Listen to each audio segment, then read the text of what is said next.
Fox Sports. We are Black We are San Diego. The script of Major League Baseball is never written. It evolves, sometimes in eye-popping proportions. Some nights a moving poem, other nights a rich novel, its chapters stretching deliciously deep into the night. Fans know a hero lurks around every corner, but many are turned aside. The longer it lives, new and unexpected characters emerge. And as the pages turn, we can't let go, determined to discover that one climactic moment, but when? And then the story ends, a mix of exhaustion and jubilation, the release of a waterfall of emotion like no other.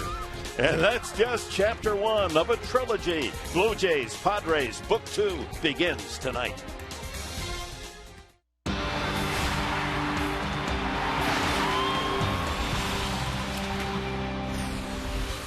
A big sellout crowd at Petco Park on this Saturday night to see Jed Jerko and the Padres. Jerko last night figured in all 4 of the Padre runs as the marathon game against the Toronto Blue Jays ends in the home team's favor by a score of 4-3. Looking inside at beautiful Petco Park, game 2 of this 3-game weekend series, the Toronto Blue Jays and the San Diego Padres.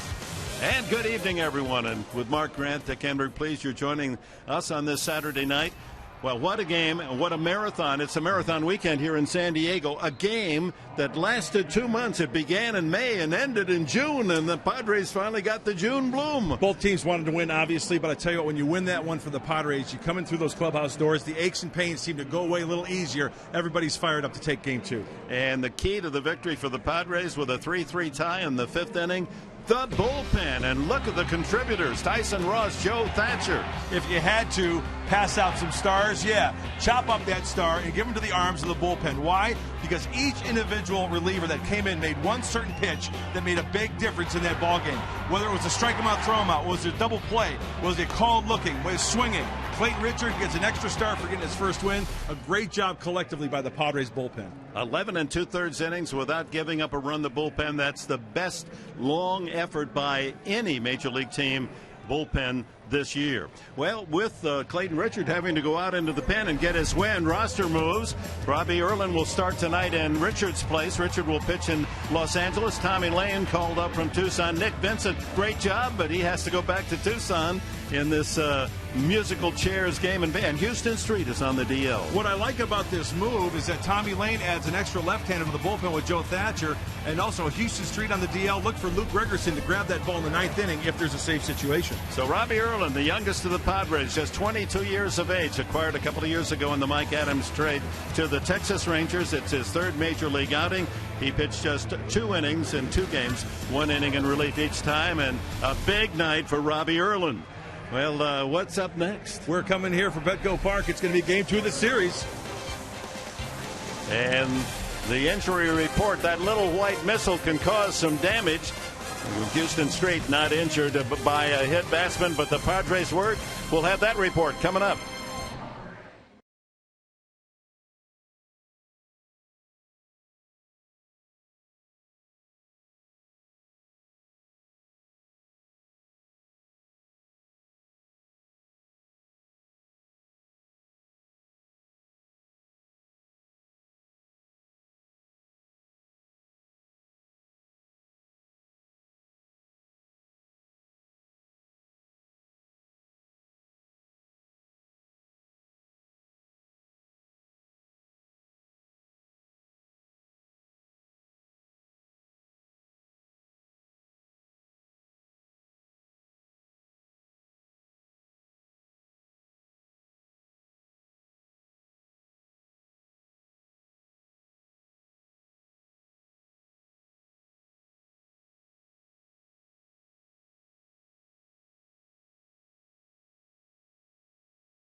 Padres and the Blue Jays this Saturday evening, following a 17-inning marathon between these two teams where we saw every arm out of the Padres bullpen but one, Houston Street, who tweaked a muscle in his left calf and has now gone on to the 15-day DL.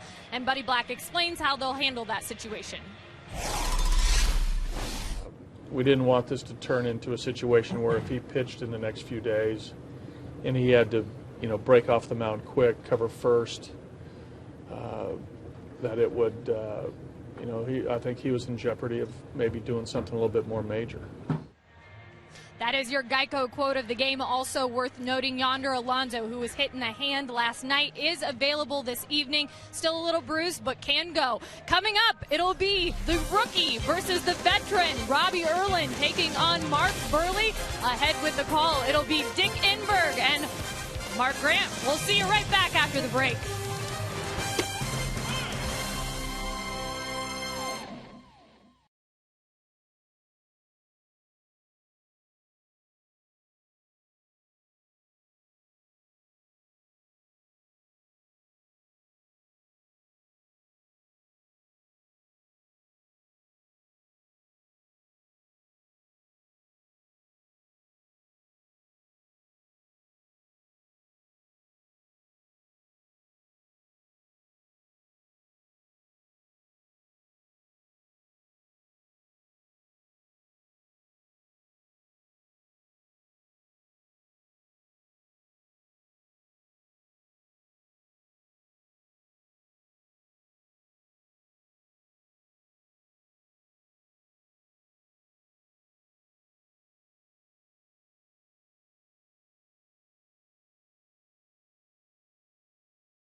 Well, it was a marathon last night. 17 innings, the longest for the Blue Jays since 2005, 8-year span. And for the Padres, 1 inning shy of their longest against Arizona in 2009. Covered 2 months from May to June, and here we are, the 1st of June. The Padres only 5 games out of first place behind Arizona. As we check the lineup for the Blue Jays tonight, brought to you by Hyundai. Right-handed power. Anthony Ghost gets a start. He's a left-handed hitter. Then the home run sluggers, Bautista, Encarnacion, Arancibia. Those 3 men together with 39 home runs this year. Then Adam Lynn, Mark DeRosa, the veteran, at second. Colby Rasmus, 4 hits last night, including a home run. Miser is Torres, a switch hitting shortstop, and then Mark Burley. And welcome back to the big leagues. Left-hander Robbie Erlin, the scouting report brought to you by Jaguar of San Diego. Robbie throws a fastball, curveball, slider, and change. Hey, pound the zone like he did in the minor leagues. He pitches in well, into righties, into lefties. He displayed that his last start against Sacramento, where he went 7 solid innings, only surrendering 2 hits, no runs, and he punched out 11. And he's a strike thrower, doesn't walk many. Let's look at the Padres defense. It's brought to you by Aramco Mortgage with Quinton Denorfia and Guzman in the outfield. Headley, Cabrera, Jerko, and Blanks at first base with Grandal behind the plate. May have been a late change initially. Guzman was at first, and Blanks was in the outfield. The first pitch swinging is Anthony Goes, who's had only 17 at bats with 4 base hits. And that is correct. Guzman is at first and Blanks in right field.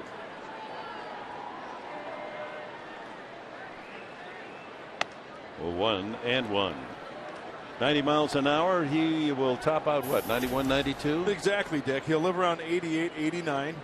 His curveball, which is a good one, it's harder than the one he was throwing in spring training. So we'll have to keep an eye on that number 2 tonight. And you know what? He's sneaky fast. What they liked about him when they first arrived at the Padres camp in Peoria 2 years ago was the fact that he seems to hide the ball and it gets on you in a hurry, even though it's not overpowering. There's the curveball missing, 2-2. And you know, he might be a little nervous right now. The legs may be a little heavy. It might take 10 pitches or this first inning to get his legs underneath him. Nice and smooth, get that release point out in front, and Robbie Erlin shouldn't really have a problem. Struck him out. That's the way to start. Off-speed curveball at 73 miles an hour gets Anthony Goes.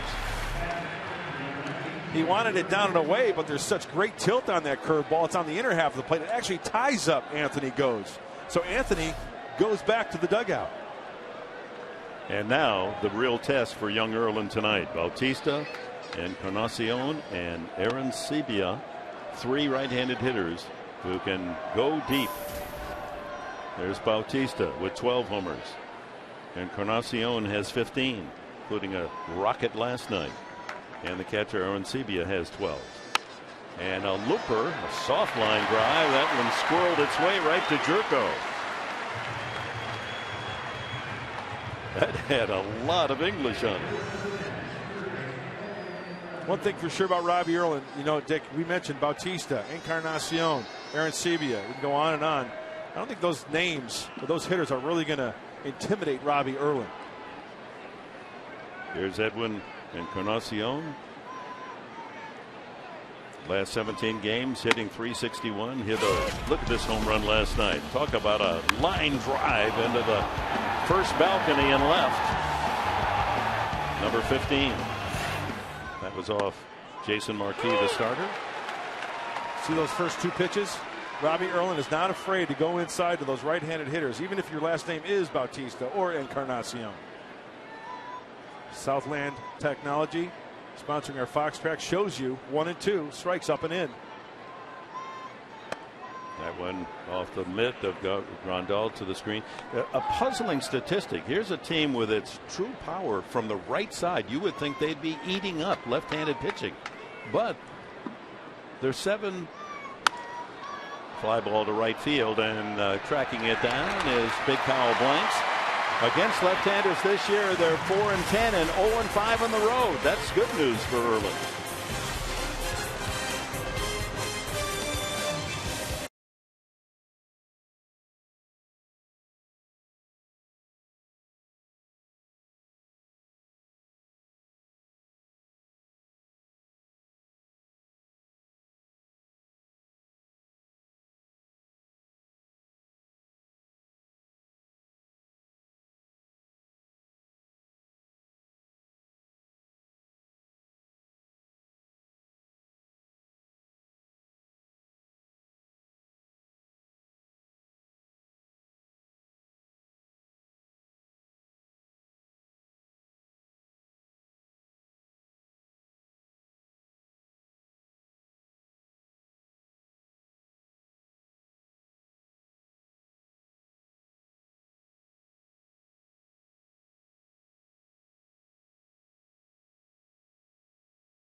Padres baseball, brought to you by Mossy Toyota. It's Mr. Mossy's continuing Memorial Day sales event. Visit Mossy.com. By Petco, where the healthy pets go. By Farmers Insurance. Contact your local agent at 888-96-FARMERS. And by GMC, we are professional grade. Mark Burley, the 34-year-old veteran from St. Charles, Missouri. First pitch swinging is Chris Denorfia, angling toward the line. Mark DeRosa, the second baseman. One pitch, one out. A look at the Padres lineup brought to you by Toyota. Denorfia has popped out. Here's Cabrera, then Headley, Carlos Quentin cleanup. Jed Jerko, another great game for Jerko. 3 hits last night. Yasmani Grandal, only 1 hit so far. He's due. Kyle Blanks in right field. Jesus Guzman, the walk-off winning single last night, hits 8th, and then Robbie Erlin. Cabrera checks in at 262. But hitting right-handed as he is now against Burley, a .311 average.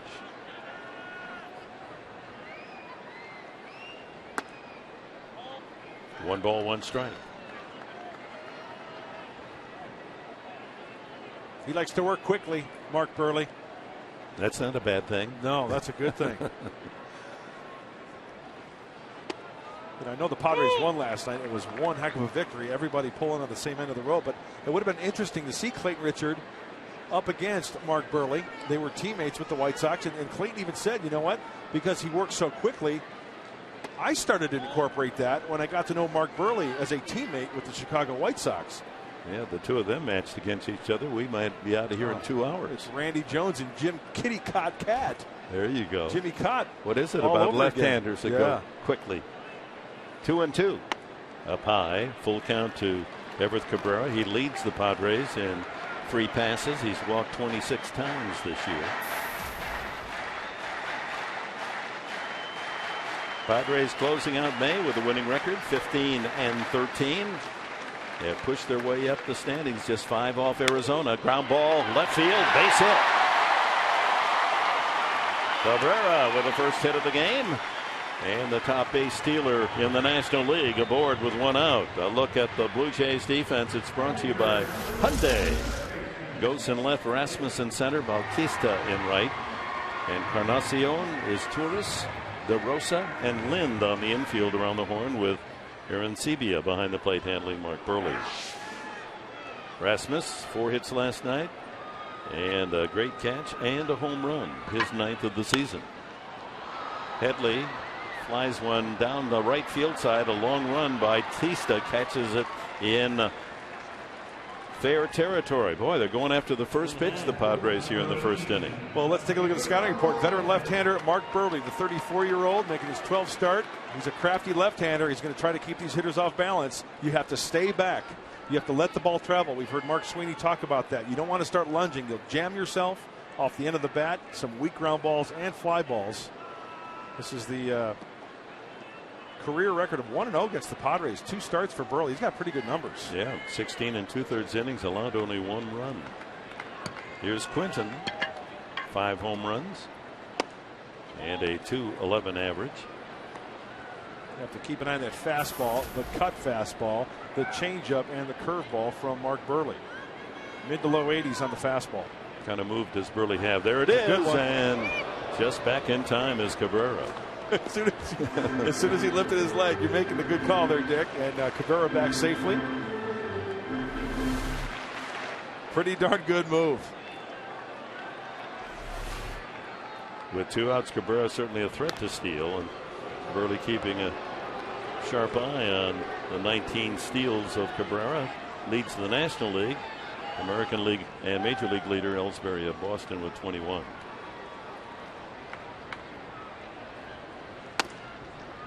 Two balls and no strikes, and of course that's the advantage to Carlos Quentin. Burley's got a double focus here. He's got to watch Cabrera, try to keep him tight, and at the same time throw strikes to Quentin.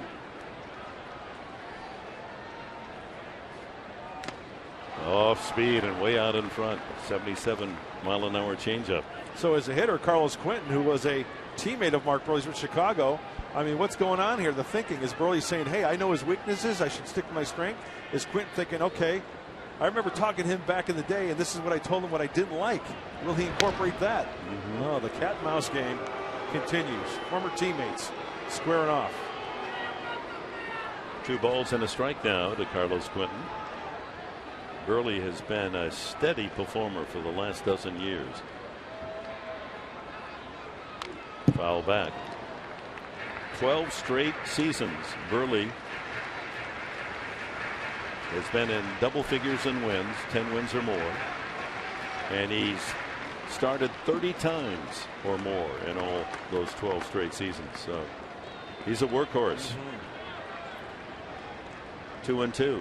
Cabrera takes his lead. And it's ball 3. Again, off speed. Well, one of the changeups that Burley has thrown has been a good one, but at times he kind of works around it a little bit. When he stays on top of his changeup, it's got good action to it. Manager John Gibbons looking on. His second stint as the manager of the Blue Jays. Swung on weakly and missed. Badly fooled. Big curveball. Well, that was, a 79-mile-an-hour fastball. Strikes out Quentin.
Had a chance to get either Carlos Quentin, Yonder Alonso, or Houston Street jersey.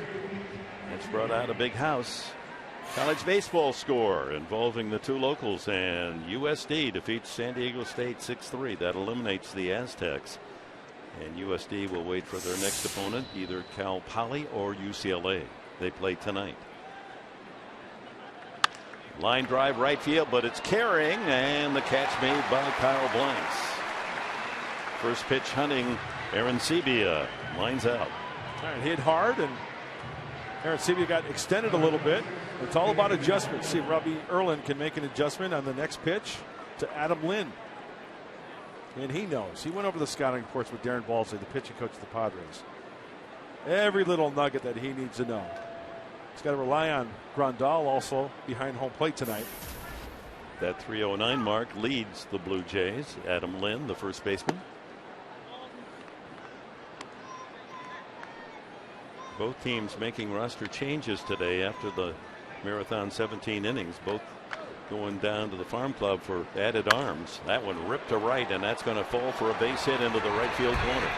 Adam Lind on his way to second with a solid double, and the Blue Jays have the first man in scoring position tonight. I am really impressed with Adam Lind's swing on that last pitch. Robbie Erlin tried to sneak this fastball on the inside part of the plate. And I tell you what, look at how Lynn gets his hands through quickly, gets the barrel of the bat out there, squares it up to where he can keep it fair. That's the amazing thing. Usually when hitters catch that ball out in front, it'll have that hook to it, and it'll go foul. Very impressive swing there by Lynn. Brings up the veteran Mark DeRosa, hitting just .206 so far, but with some power, limited duty, 3 home runs.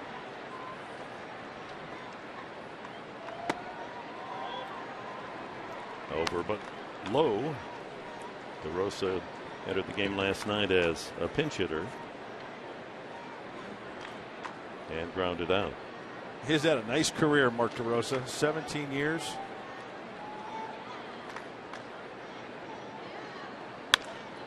High fly ball, left center, a long run for DeNorfia. 2 away. And here's tonight's cold hard fact, brought to you by Frost Brewed Coors Light. Last night, 11 2/3 scoreless innings by the bullpen, the second most scoreless innings in a game for the Padres bullpen in San Diego history. 1998, Padre pen went 13 scoreless against Pittsburgh.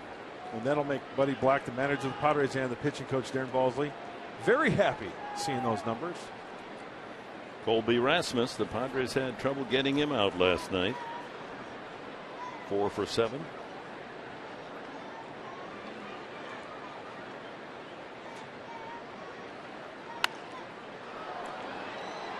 Including his 9th home run of the year. Tommy Lane, the left-hander, called up, so the bullpen fortified by his presence. Nick Vincent, after working 3 innings last night, 3 terrific innings for Vincent without allowing a run, only 2 hits. He goes back to Tucson.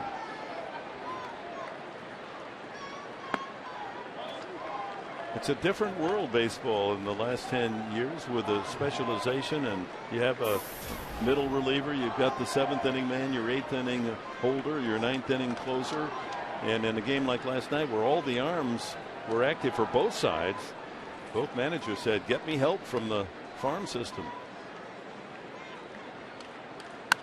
You know, Dick, that's a great point, because I'm trying to recall back when I was playing minor leagues and maybe up in the big leagues a little. I don't ever recall the guy pitching well and having to be sent down because they needed arms. I mean, you got sent down because you were pitching poorly. Not going 3 solid innings in relief to hold Toronto at bay. 1 ball and 2 strikes. Stauffer and Tyson Ross, 2 of the men who worked in relief last night. That ball a little low, 2 and 2. Yeah, the Padres, after Marquis went 5 1/3, it was Ross, Thatcher, Thayer, Gregerson, Stauffer, Vincent, and finally Clayton Richard got the win with 2 innings in relief. Randy Jones was warming up for the 18th. With Bud Black right behind him. Runner at second, 2 outs. Foul tip.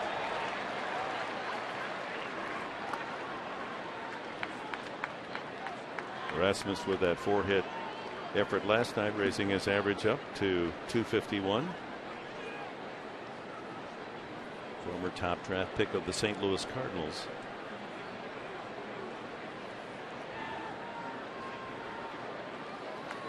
The Cardinals punishing the Giants today. That is a good looking pitch. Oh my. Just missed apparently. Plate umpire Doug Eddings didn't like it. No, it looked like it was off the plate as Grandal tries to frame it. Yeah, that's it did. Good call. Outside. And Fox Tracks confirms that. So 3 and 2 now to Rasmus. Outside target Grandal. Throw him another one. Nope. Fastball, middle in. The reason why I say that is because first base is open. You threw him a breaking ball, curveball to go 3 and 2. Why not throw it again? He talks to himself as he reads the sign, doesn't he? I hope these hitters aren't lip readers. Three and 2 again. There's a base hit to center. Rasmus does it again. Here comes Lynn to score, and the Blue Jays are on the board first, 1-0. 26th RBI of the season for Colby Rasmus. Well, when you look at Colby Rasmus, I mean, sure, it's been only one game than tonight's game. You know, a hitter who strikes out a lot, 66 strikeouts. He leads the Blue Jays, but it just seems like he's been a tough out. The at-bats last night, taking some close pitches, fouling off some good pitches, and then ultimately winning the war there with the single up the middle. Here's the shortstop, is Torres, hitting just 209. Switch hitter, 283 from the right side. And he flies that one shallow in right center. A long run to north. He chases it down. But Blue Jays with a run. It's 1-0 Toronto.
Advantage once you get into those late innings. You know, the hitters are getting tired out there running on and off the field a lot, but you know, it's both teams. You know, we've left it all out there on the field. You know, it was a good game. Pretty worn out. You know, it takes a lot out of you playing doubleheader without a break in between. But you know, it's a good win. Hopefully, this will be a turning point. Hopefully, we can go forward going the rest of the way. Well, just as Colby Rasmus, the hitting star for Toronto last night, it was Jerko figuring in all 4 runs for the Padres, and he, like Rasmus, comes back off last night's effort with a solid base hit. It's like Jed Jerko never even left the ball yard. Just keep it going, put a good swing on it. Burley tries to bury the cut fastball inside, and Jerko fights it off. And here in the bottom of the 2nd inning, the jerk store is open. He's flirting with a 280 average after that base hit. Here's Yasmani Grandal. 1 for 13 so far as he works his way back into hitting shape. Hit nearly 300 last year as a rookie. And there's another base hit to right center field. That should get Jerko to third and maybe more. Cut off nicely by Rasmus. The throw to second base might be close, and a head first dive in there for Yasmani Grandal. Rasmus's throw was offline, and that allowed Grandal to take the detour slide. 2nd and 3rd with no one out. Love to see Yasmani Grandal go the other way, and that's the approach against Burley. He's not going to overpower it, just drives that ball to right center field. Now credit Colby Rasmus for getting to that ball quickly. He's got a pretty darn good arm. And then Grandal doing a little game of twister. Right hand yellow, left foot green. So the Padres, trailing 1-0, have the first 2 men aboard in scoring position for Kyle Blanks, and he takes a strike. Blanks at 256 with 3 home runs. Infield back, they'll give up a run for an out. Jerko at third. Grandal leads off second.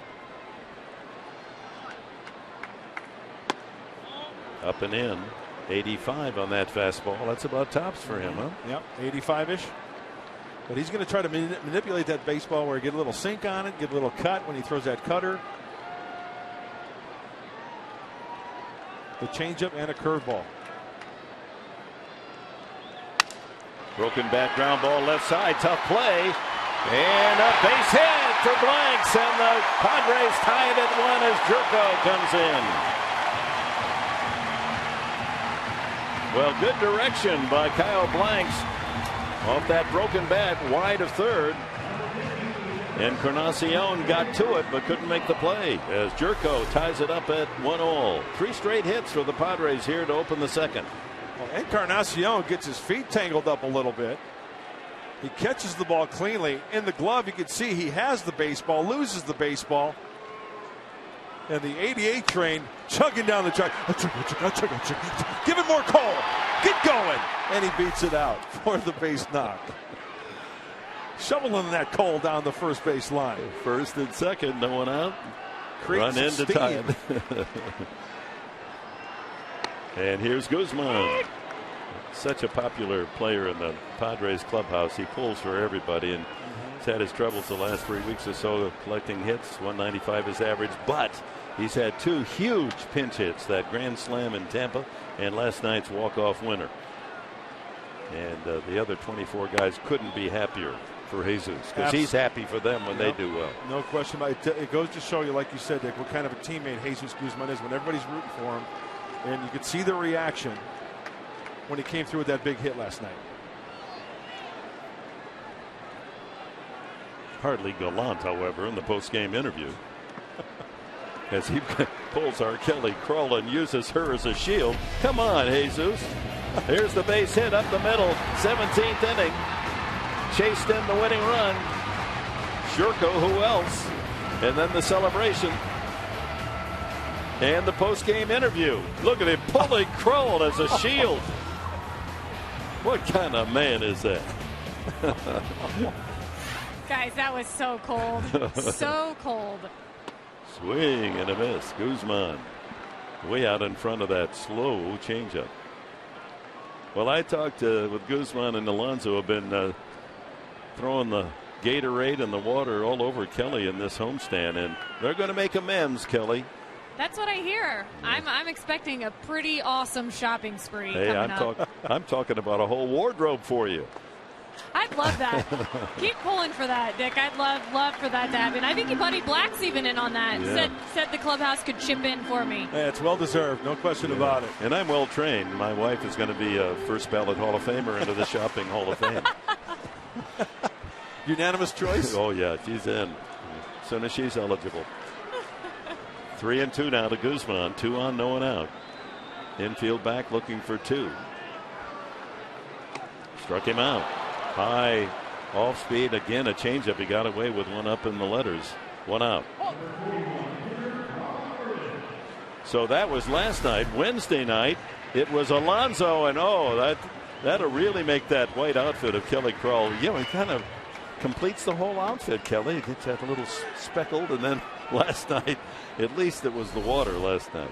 The only way I can look at it is it was a positive to at least have water last night instead of Gatorade. I mean, cold, but it didn't ruin the outfit. That dress, I think, is a goner. No question. Well, here's pitcher Robbie Erlin. We'll see what kind of bunter he is. Trying to move his teammates up into scoring position. Grandal at second, Blanks at first. 1-1 tie here in the second. Well, we talked to Clayton Richard in the pregame show interview how important it is to get it done and get it done quickly. Erlin doesn't, so he's behind on the count, 2 strikes. There's Clayton, and we thank him for his time. Just a great story last night. Helping out with the bat, the sacrifice, then of course 2 solid innings. Only surrendering 1 hit, struck out 2. Hey, he's a pretty good pitcher at midnight, isn't he? He is. Boy, he's a 2-month pitcher in the 24-hour span. Acting like he's going to swing. He is. High chopper, and Burley hesitates, and now goes to first in time for the out. Thought about going to third, thought about second, and finally gets the out at first. So Erlin unable to bunt, but the high chopper serves the purpose. Let's go down to Kelly.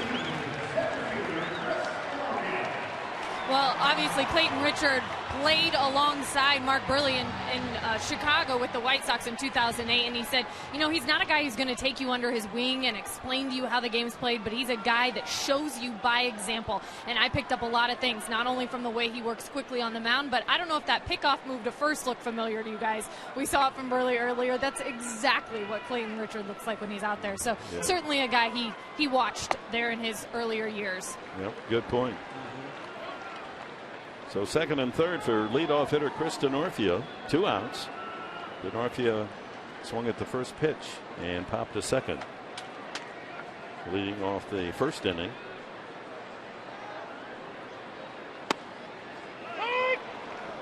Outstanding record against left-handed pitching, Chris DeNorfia.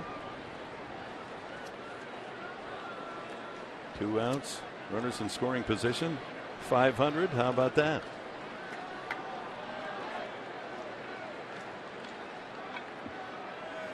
In the dirt, and with first base open, Burley working carefully to DeNorfia. 10 for 20 with 2 outs and runners in scoring position. Chance to give the Padres the lead right here. Yeah, this is a big opportunity for Chris DeNorfia. Off the line at first base is Adam Lynn. You know that he likes to go that way, but also Burley against Reddy. He's not afraid to throw inside to get a ground ball to the left side. And then a cutter in. 3-1. Everett Cabrera would be next. Some peacocks in the crowd.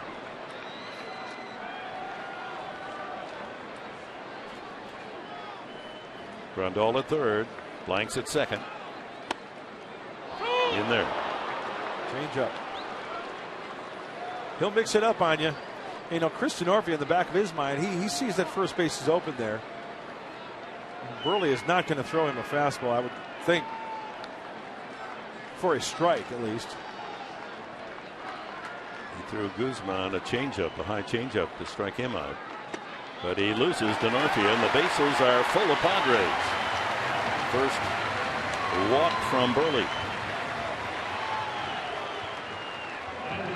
It'll bring up Cabrera, who singled through the hole into left field his first time.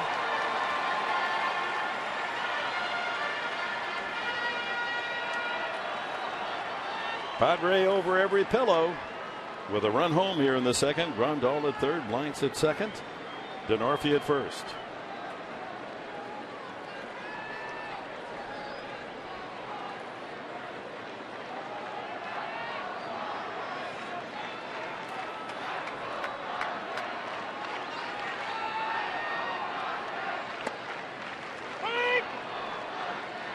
.85 on the fastball strike.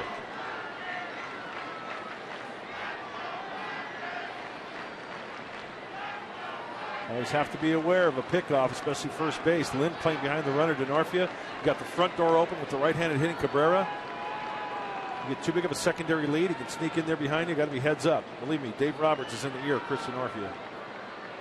1-1.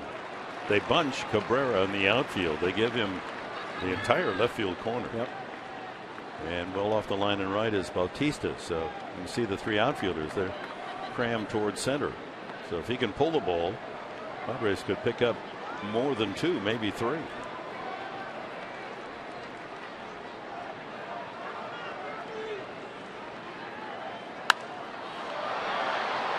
That'll be a souvenir of the fans in this big crowd. Tomorrow, final game of this 5-game homestand.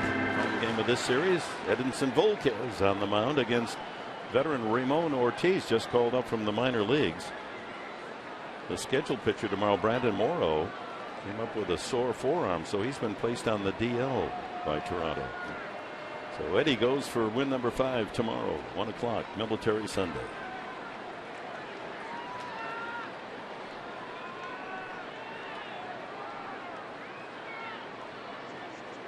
Oh, it isn't 1 o'clock. Old habits, hard to die. Because of the Rock and Roll Marathon tomorrow, the game has been pushed instead of the usual 1 o'clock to 7 o'clock. And it'll be 6:30 here on Fox Sports San Diego.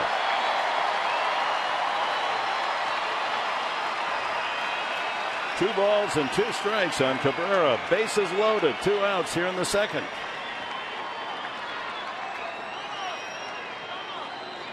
Cabrera gets his wish, calling time.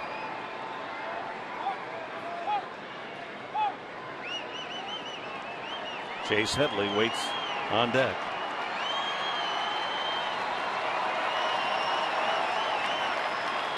Padre Fryer trying to stir up some more run production. 2-2. By the mound. Tough play. Can he get Cabrera? No, he throws it away. 1 run scores. 2-run score. And the Padres lead 3-1. Grandal and Blanks score on the wild throw by Burley. I'm not sure he would have thrown out Cabrera anyway. We'll check the replay. Doesn't matter. Padres have rolled a 3 here in the second. Let's go back to the first pitch from Mark Burley. Everett Cabrera getting ahead with the fastball. Taken. Now he's going to try to pull the string, catch him off balance. He wants that ground ball in the infield until 2 strikes. Just misses there. Here's the chopper. And Burley gets to the baseball, but kind of yanks it a little bit. Way up the line towards home plate. Everybody's off and running with the crack of the bat. Infield hit, the scoring, and an error by Burley. Now runners at second and third for Chase Headley. Ball 1. So credit Cabrera with an RBI. The other one comes in on the air. Denorfia winds up at third and Cabrera at second with 2 outs. And Headley overdue. He's 4 for the last 32. And he rips this one on 1 hop. But right to is Torres, who throws him out. But the Padres get 3. 2 of them earned and lead it 3-1.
Tally 3 and lead the Blue Jays 3-1 as we go to the top of the third. It'll be Burley and then the top of the order as general manager Josh Burns joins us. And talk about a busy time in your life. Yeah, exacerbated in a way by a 17-inning game, a 2-month game last night. Amazing. Yeah, it was a great game. I'm glad it ended the way it did, and we had a workout starting at 8:30 this morning here at Petco. So, a workout bringing in players to take a look at them? About 20 guys for the draft. Some traveled, some local, and anyway, we didn't get much sleep, but it's that time of year. Fouled back by pitcher Burley. When did the communication start, Josh, last night as far as the roster moves and everything like that? I mean, because with technology these days, you got texting, you got the phone up to your booth. When did it all start? It's uncanny. When we got to the point, I was sitting with A.J. Hinch. I said, why don't you text Todd Hutchison and say, hey, Robbie Erlin's day is tomorrow. We could have him start if you need to use Clayton tonight. As AJ's texting it, the phone rings. It's Hutch. He says, Buddy wants to know if he can use Clayton if necessary and start Erlin tomorrow. So great minds think alike. So Clayton now will move into the Dodger series. And he's scheduled to pitch on Tuesday as Burley takes strike 3. And Robbie Erlin has his second strikeout. So along with roster moves, injuries, Houston Street now on the DL. So Tommy Lane is back up. That's true for Toronto too with their injuries, and their bullpen spent as well, making some moves. And then you're just 5 days away from the amateur draft on Thursday. Yeah, it's a busy time. The roster moves, it's a little easier for us. I feel bad for the Blue Jays because they're so far from home, but we were able to get guys in here and reset the roster. And it is what it is. I think as a GM, when that game's going on, you're going to have to make some moves after the game because it just took a lot out of the team. Hit well to left field. Quinton eases back and makes the play. Speaking of the draft, hopefully for the Padres, that number 13 will be a lucky spot. I hope so.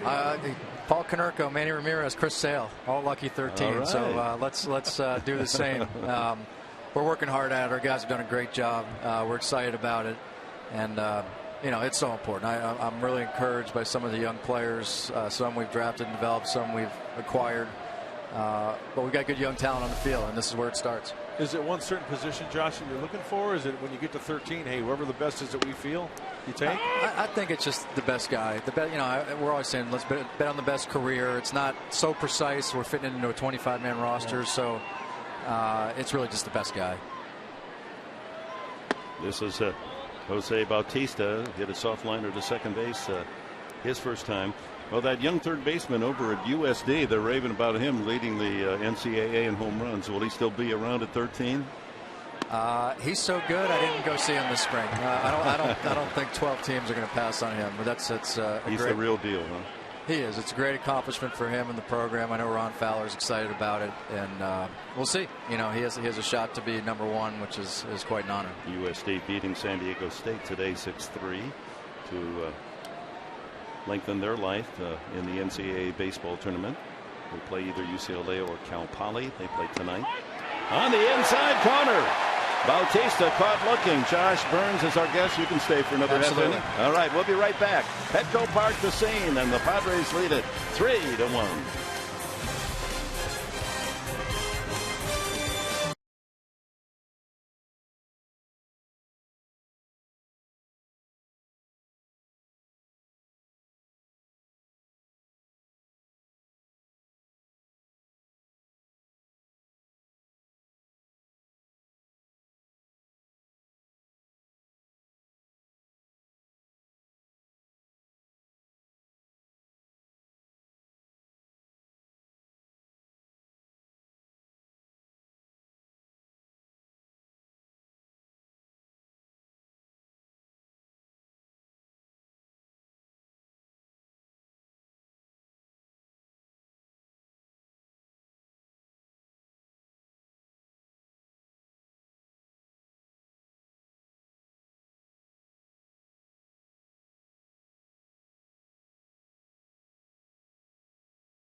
Out at Petco Park, the Padres leading 3-1, bottom of the third. Here's that last strikeout of Bautista.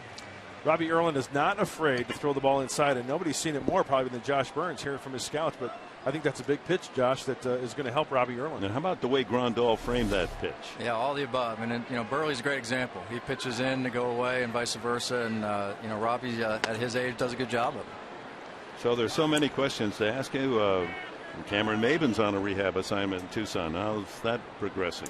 He's doing well. He played 9 innings last night. He's had 1 dive, which was similar to the original injury, and he got through it okay, so he feels good. And you know, some of these lefties coming up in the next few games, you know, we're going to just sort of keep him in mind. It might be time to activate him. We want him to get back to playing 9 innings, getting his at-bats. It's a tough problem for you, Josh, isn't it? I mean, the ball club you have now, these 25 are playing really well, and fans are already concerned. Well, wait, Maben comes up, then somebody else has to go down, and oh, don't send down Blank. Don't do anything with Guzman, and you're going to have to make the tough call. I agree. It's, you know, you always say, like, good problem to have. It usually doesn't end up that way, but you know, we might be sending out a guy who's played well, and over a long season, it usually makes sense. But you know, when you have to sit down with a guy who's played well and send him to the minors, it's tough. But that's probably what we're looking at. Ball is hit well to deep left center field. Back goes Rasmussen, plays it off the base of the wall, and into second is Carlos Quentin with a leadoff double. Padres trying to brew up something else here in the 3rd inning. Boy, Carlos Quentin goes down and gets this ball, and it's really not his best swing. It's pretty much upper body and arms, but the sound of it and the way the ball jumps off the bat, look at where it hits. It's nearly halfway up the wall. That kid is some kind of strong, and that's a nice leadoff double for the Padres. So the Padres leading 3-1. That brings up Jed Jerko. And how about the rookie Jerko? What a couple of months he's given the club. Yeah, he's been great. You know, it's funny. There's always an adjustment period. Jed seemed a little nervous first couple weeks of April, settled in, not quite so jumpy at the plate, and he's just running out a lot of good at bats, playing good second base. You know, he's the guy you want up there right now. The runner on second, chance of driving a run. Single to start the 3-run rally in the 2nd, and figured in all 4 runs last night. It's, you know, our Yonder's dinged up tonight, but all 4 of our infielders have that mentality of playing every day. They contribute in all phases. It's a good group. We're really pleased with how they're playing.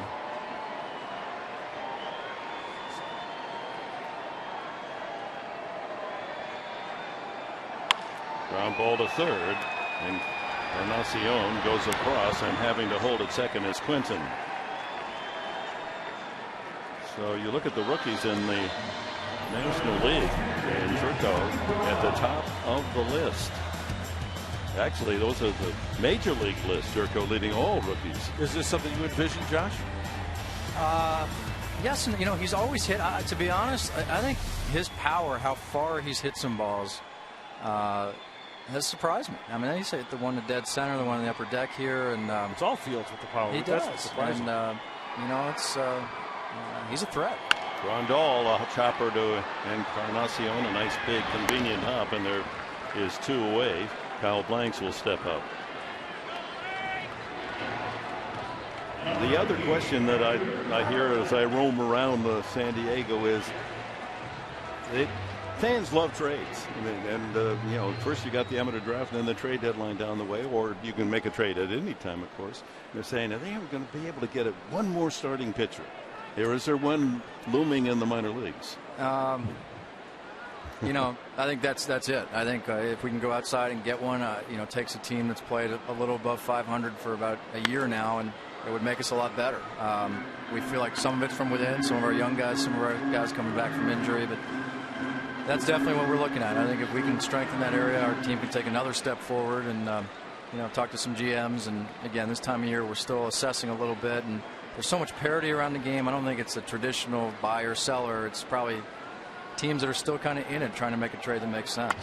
Check swing right back to Burley, and he'll go to first for the out, and the leadoff double by Quinton goes by the boards, but the Padres lead it 3-1. Thanks, Josh. Great time. Thank you. Josh, keep them going. Josh Burns with us tonight.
3, Blue Jays 1. And tonight's AT&T Twitter poll question is this: who would get your Padres Player of the Month award for the month of May?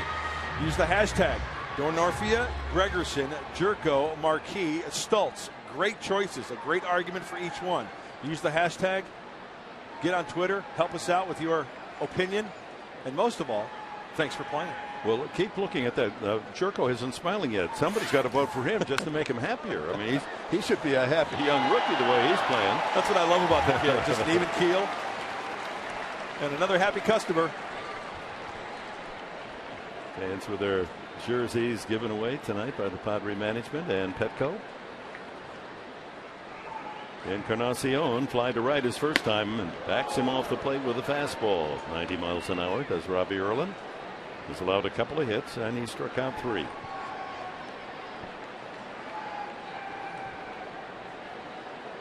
Oh, Mark Sweeney is perched down by the Padre dugout, looking ever so dapper tonight. Oh, thanks, guys. Who's your May guy? Well, actually, I'm going to be surprised. I think it's Luke Gregerson. The reason for it, locking that bullpen down and being the strength. I thought he's done an outstanding job, and he's been very dominant. And it's all about that one pitch. That slider has been devastating. Unbelievable numbers for Luke Gregerson. And Mark, you're absolutely right. That slider, down and away to righties, backdooring it to lefties, just pinpoint control, and the numbers are just mind-boggling for cool hand Luke Gregerson.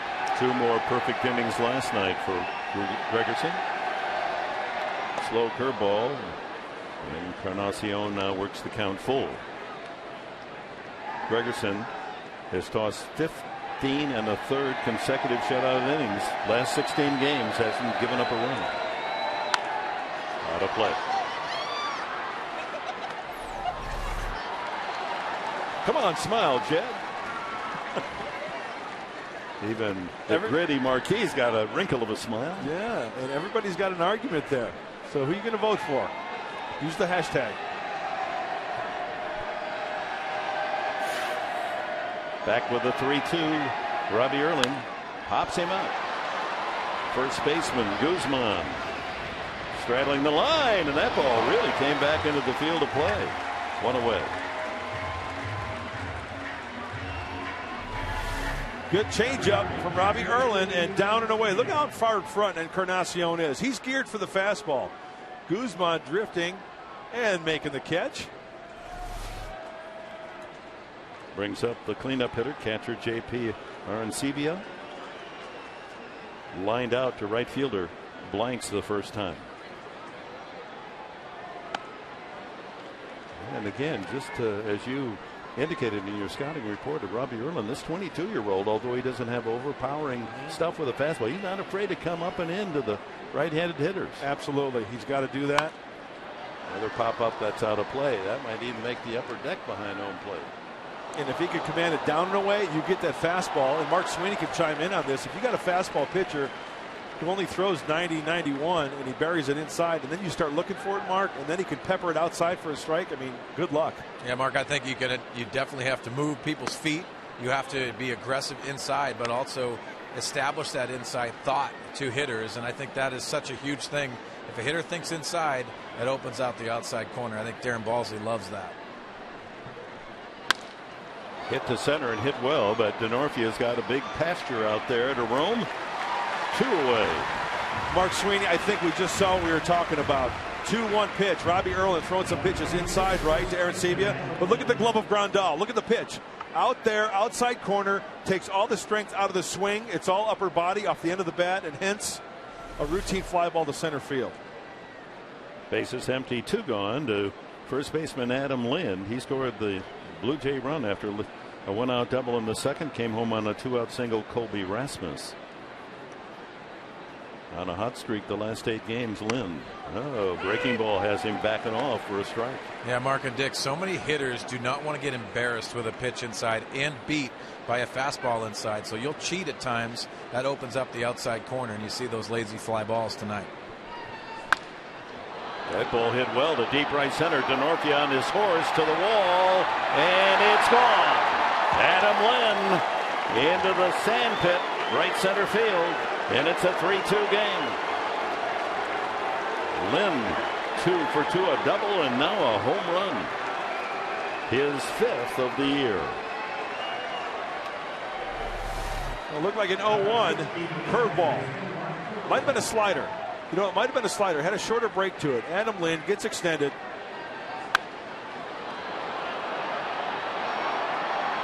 And that's a pretty good poke out to the beach. And this one ripped up the middle and by Jerko into center field. Mark DeRosa with a 2-out single. 4th hit for the Blue Jays. Mark, could you tell from down there whether I think it was a slider? It didn't have that big looping curveball effect that Robbie Erlin threw the Lind. Yeah, Mark, and I think it definitely is that breaking ball that he's trying to change speeds with. It looked like a harder breaking ball that he backed up because he took that first pitch fastball, the first at bat, and drove it into right field. So he's probably trying to mix those speeds. Look at the eyes of the 22-year-old Robbie Erlin as Darren Balsley goes out. What a perfect time to go. Here's a pitching coach. You give up a home run right away and now a single. You don't want to start. And the natural instinct is almost give me the ball. I'm going to throw it again. I want to get the next guy out. And Balsley, if nothing else, is saying, okay, all right, it's still 3-2. Take your time. You're doing well. Sometimes it can be a little bit too quick with the mechanics, and therefore the pitches are up in the zone. And, DeRosa swinging early there. So 50 pitches for Robbie Erlin, 33 strikes. Here's Colby Rasmus. 4 hits last night. He singled in the run in the 2nd inning tonight. Although he did strike out, what was it, Dick, a couple times last night? He's been a tough out. 5 for 8 in the series. Good pitch. I tell you what, if he could command that 8 out of 10 times, he's going to have success at this level. Nice, free and easy motion, 4-seam fastball, knee-high fastball to the lefties. Tying run at first base, 2 outs. DeRosa has his lead. High pop foul out of play. Just to review, as Adam Lynn happy with his effort tonight, a double and a home run, scoring both Toronto runs. Robbie Erlin and Joe Whelan, 2 very promising pitchers out of the Texas Ranger system. Erlin lefty and Whelan a right-hander. Of course, he's undergone Tommy John surgery. For Mike Adams, the relief pitcher of the Padres, sent to Texas at the trade deadline 2 years ago. Good block. In his minor league career, Erlin, and this has caught the eye of Josh Burns and the Padres scouting department, 22-10 as a minor leaguer, a 2.77 ERA. And he doesn't walk. 63 walks to 405 strikeouts. I like his control. 1-2 to Rasmus. In the dirt again. And we know at this level, right, it's not only pounding the zone, it's pounding the zone with good quality strikes. We saw that with Bert Smith when he was up, and that's what Darren Balsley, the pitching coach for the Padres and manager Bud Black, mentioned. Robbie Erlin's under the same category. He pounds the zone. I think Robbie Erlin is a little bit better, though, with controlling that fastball in and out and hitting his spots. That was a good pitch. Boy, Rasmus, he's fouling off some good pitches. That's what he did the last time up until he got the count to 3-2 and singled in the run. Look at Grandal's glove. I mean, that's exactly where Robbie Erlin wants to throw it. And Rasmus fights it off over towards the Padre dugout. Hey, and there's that pet bandana that they gave away tonight with the jerseys. Yes. He's made a big smile. Fashion statement out of it. Got it with the SD in the right spot. And now a baseball souvenir. Strike 3 called. Rasmus caught looking. 4th strikeout for Erlin. Home run by Adam Lynn to deep right center. And then Rasmus strikes out. It's a 1-run game.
We move to the bottom of the 4th inning. The Padres lead reduced to 3-2. It'll be Jesus Guzman, the pitcher Erlin, and then Chris DeNorthia against left-hander Mark Burley. That one will be out of play. Well, there are a lot of interesting romantic notes about athletes and how they propose to their wife-to-be. When did you propose to Mary? That was Guzman. Drills that one into the left field corner. He's on his way to second. And the Padres have another leadoff double. Guzman with a double, just as Quinton started the 3rd with a double, but the Padres couldn't bring him around. And that'll bring Erlin to the plate with his challenge to get Guzman to 3rd with a sacrifice. Well, it's good to see Jesus Guzman swinging the bat well and getting a double. So your question was, how did I propose? Yeah, to Mary. She was watching TV. Yeah. And I threw the ring in the room and I started running. I said, call me if it's a yes. You were running in the room or running out? I was running away. No, actually, it was here in San Diego. Erlin takes high, ball 1. And I took her out by Jake's, by the beach there, that restaurant, yeah, right up on the little hill there. Absolutely. And I got out and I said, boy, what a beautiful view this is. And I acted like I dropped something on the ground. Right. Got down on one knee, presented her to the ring, and asked her if she'd be my wife. And happily ever after. Absolutely. Almost 25 years. Beautiful bunt. You couldn't have rolled it out with your hand any better than that. And on to 3rd goes Guzman. Perfectly done. Bobby Erlin. And the Padres can pick up a run on and out now as DeNorthia will step in. As you mentioned, Dick, perfectly executed that bat at a great angle. The grass deadening that baseball, and good hustle by the Padre pitcher. Good wide stance. Lets the ball come to the bat. Nicely done, Robbie. How about you, Dick? Well, it was New Year's Eve, and I was doing the Rose Bowl the next day. And we had a dinner in a nice restaurant in the San Fernando Valley. Luckily, she said yes, and I overmarried. But I was going to get to Mark Burley. His story is much more interesting. Now, you want to talk about romance. This Burley, he takes the cake, or even ground ball, second base. That won't get the run home, and DeNorthia is out 4-3. So the Padres again having difficulty taking advantage of a leadoff double. So Burley went big league on the. Well, there's when you probably said deer in the part of your proposal, right? Well, he said deer twice, one D-E-E-R and one D-E-A-R. He proposed to his wife while they were hunting. They were in a tree stand hunting deer, and he asked if he would. So that's really a deer story. Oh my. Everett Cabrera has done some damage, 2 for 2. Knocked in a run with an infield hit, has a chance to add to that. As soon as you don't pick Cabrera and pick the stick, he's all over the place with base knocks. Yeah, I've got faith though in Chris DeNorthia. Still a lot of baseball left. Guzman at 3rd. And it's 2 strikes now on Cabrera.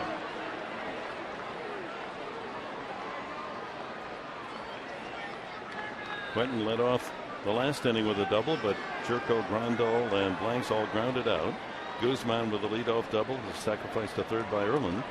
Ground out DeNorthia, and Cabrera in the hole, 2 strikes. 1-2. Next pitch will be number 65 for Burley. Hard to believe now at 6'2" that as a high school graduating senior, he was only 5'7". A tremendous growth spurt after high school. In the dirt and saving a run is catcher Erlin Sivia.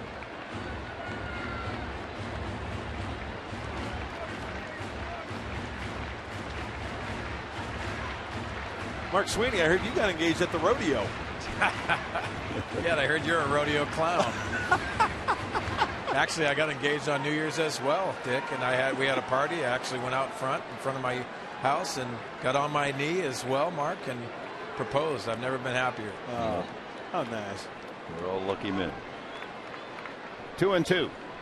Chopped high off the ground. That's going to be a tough play for the second baseman. He can't get Cabrera.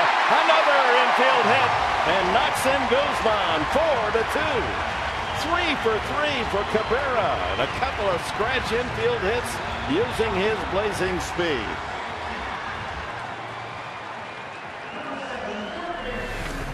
Well, just putting the ball in play, it looked like that ball off a home plate. Look at that ball check up. Mark DeRosa has to extend a little bit more to the right because of that spin off of home plate. Nice changeup grip there by DeRosa.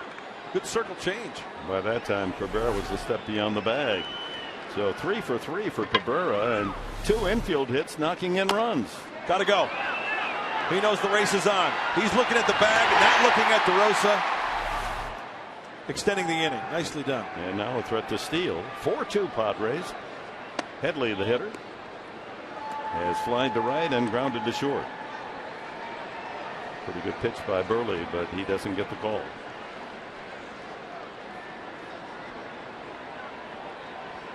Headley's average dipping down to 245. He's 4 for the last 33. We mentioned in the pregame show, I went back to June 1st last year, and Headley had 25 runs batted in on June 1st. He got 90 the rest of the way, the final 4 months of the year. So perhaps June will bring out that magic RBI. And he hits this one high in the air, but that's playable. Rasmus just missed that one, did Headley. Padres pick up a run. It's 4-2 after 4.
Three up, 3 hits. The first one, a single back through the left side, and then a couple of infield hits.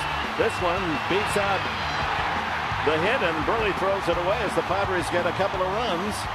And with the score 3-2, chops one off home plate, and the race is on, and no way DeRosa can throw him out.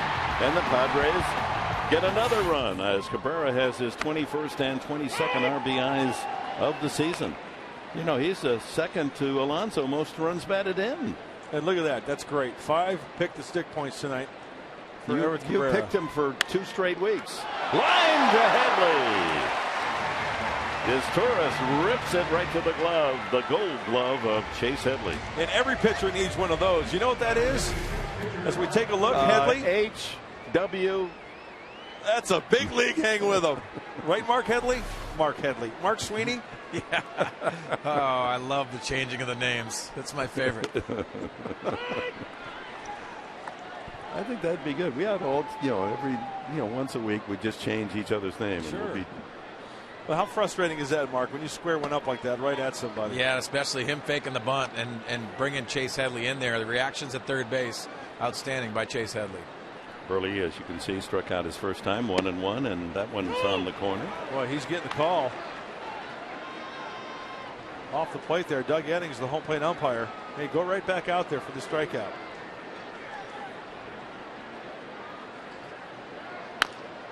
pulled on a big hop to Guzman, and there's 2 away. And Mark Burley can't complain because he's going to want that pitch called a strike, right? Oh, just while we have a moment to congratulate the cast of Les Miserables that's performing at the Lyceum Theater here in San Diego. Sean Evans sang the Canadian national anthem before the game tonight, and then the entire cast sang the Star Spangled Banner before the game, and nice treat, and one of the great Broadway shows. I know a lot of you have purchased tickets for that great event, one of the many here in San Diego. Goes Anthony is struck out and flied to left.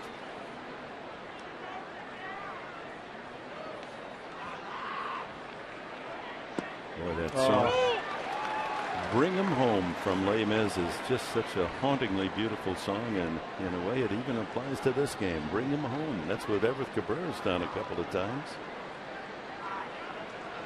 Fastball up here. Line fair past Headley into the left field corner. Goes to second. Quentin digs it out of the corner, and the Blue Jays have a man in scoring position with 2 outs. That's only the 5th hit of the year for Anthony Gose, who's now 5 for 20, 5 for 19 actually. And Robbie Erlin's going to know next time that when it's 0-2 and Yasmani Grandal calls for a fastball up, it's okay to throw it up around the helmet. And that just caught too much of the plate. Really up, you're saying. Exactly. Go way up and out of the zone. You're ahead 0-2. That brings up the dangerous Jose Bautista. Soft liner to second, and he took a 3rd strike.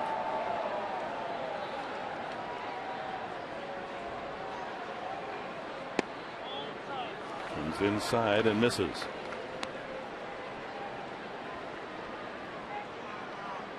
Bautista really crowds the plate, doesn't he?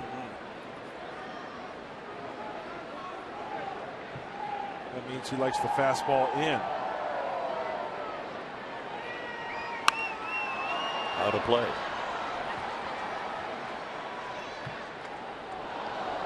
Generally speaking, hitters that are way off the plate, right?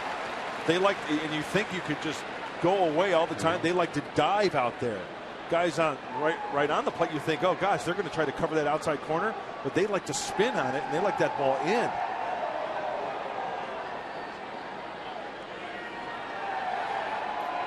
"12 home runs for Bautista, and he calls time."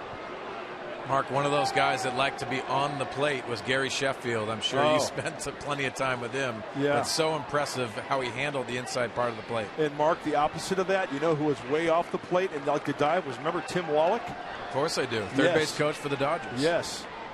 He was really off the plate. He would stand in the back corner. I mean,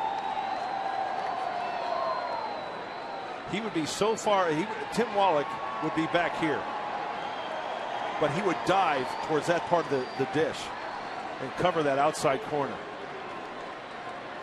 The 2-time All-Star Bautista waits for the 2-1 pitch, and will call time. 2009, he hit 13 homers. 2010, 54 homers. 43 the next year, 2011, and then last year, 27 home runs. 12 so far this year. Cabrera and Grandal go to the mound to talk things over. Yeah, Cabrera getting on the same page also, so he can relay the signs to Jed Jerko. Now, Mark, always surprised too with the guys that have a lot of leg kick involved with their swing. Pitchers that are in the stretch don't change the times, even if they don't want to control the running game. Just changing the timings of guys that have leg kicks. Absolutely. You mean as far as the pitcher to the plate against the hitter? Yes. I like to mix it up.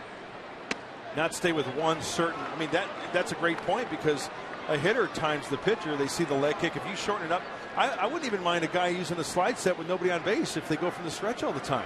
I think that's a great way to try to disrupt the timing of the hitters. Even in a situation like this, rather than the regular leg kick. Oh, that ball hit to right field, slicing away into the corner goes Blanks, and just enough room to make the grab. Goes stranded at second after his 2-out double, worth a halfway mark in this one.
Eagles presenting Padres baseball, brought to you by Sequan Casino, real friendly and real close. And by the Aramco Group, purchase, refinance, reverse. Carlos Quinton, Jed Jerko, and Yasmani Grandal, the middle three in the Padre order, to bat here in the bottom of the fifth inning. A 4-2 San Diego lead. Quinton doubled his last time to left center field.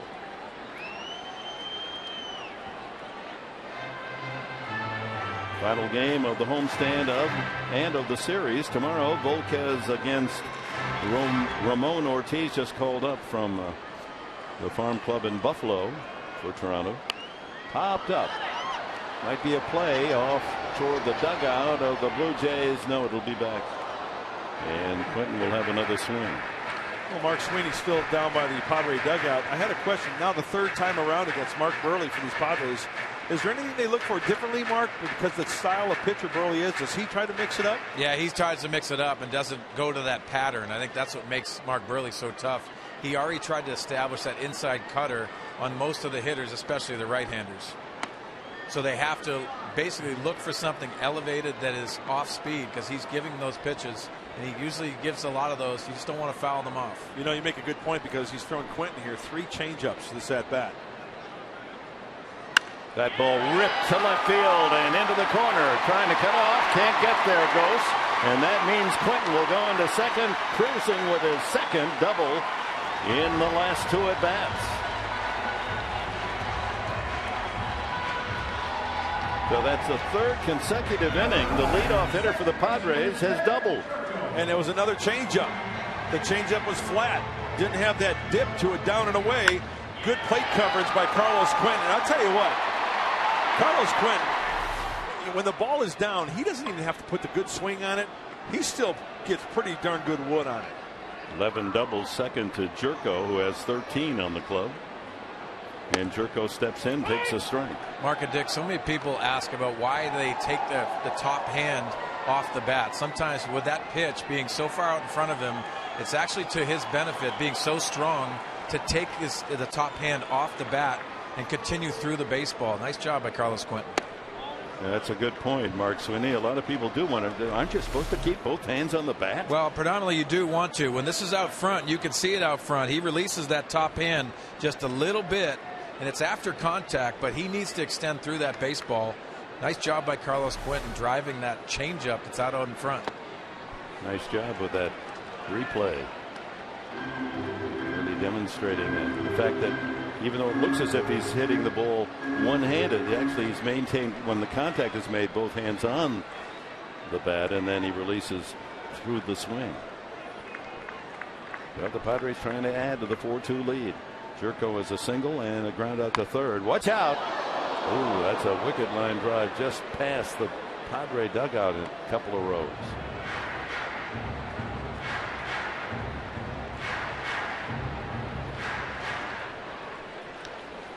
Padres with 4 runs on 9 hits. No one out here in the 5th inning.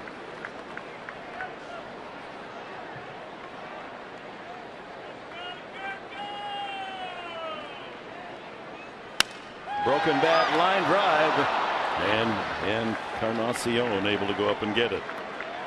Shattered the wood on that swing. 1 away. Yasmani Grandal steps up. He has a double. Once again, we talked about Burley 3rd time around. Soft stuff. That time it was inside, shattered the bat. Encarnacion eyes that runner at second base after that catch, and Carlos Quinton got back safely quickly as well. Grandal doubled to right center, his first at bat, grounded to third, and that ball hit the left, but it's carrying right to Ghost. No, Jerko a line out on a broken bat, and then Grandal lines out. Time for the Sequan Casino Daycation stat of the game. Active strikeout leaders, left-handed pitchers, Andy Pettit, CC Sabathia, Johan Santana, and down the line you go to Mark Burley.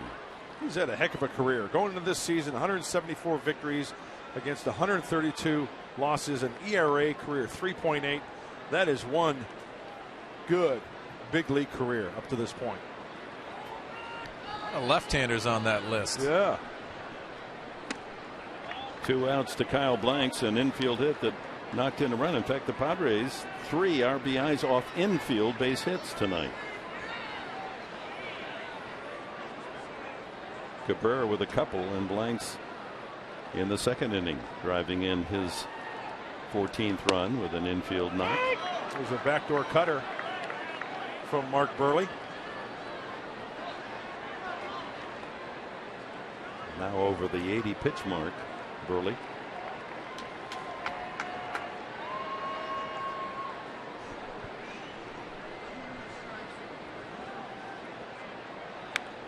I would say Mark Burley, if you were to describe him, he would be the Burley left-hander from the Show Me State. There you go. Right? He grew up just 25 miles from Busch Stadium in St. Louis and dreamed about being a Cardinal as a kid growing up. Great. Hasn't had a chance to pitch for the Redbirds. I love that type of frame for a pitcher. The guy who gives you innings. Mark Burley has recorded the most victories of any pitcher in interleague play of all time with 26. Out of play, and the count remains 1-2 to Kyle Blanks. And hopefully it stays at 26 after tonight. You can see Mark and Dick, you know, that when he gets into trouble, he's going to go inside, especially with that cutter, because he's already established that inside corner. Quentin leads from second, 2 outs here in the 5th. Reaches out, and a soft fly ball to center field. Rasmuth eases in under it. And once again, the Padres get a leadoff double and can't bring him around. It remains 4-2.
Guys helping us out there, we got to thank them for that. It is time now for our Twitter poll results. The question, of course, about who would get your Padres Player of the Month award for May, and it was a landslide. Jed Jerko, 71%, and I don't know if I was voting, I hate to say this because, of course, I'm a big fan of all the guys, but Jed, incredible month.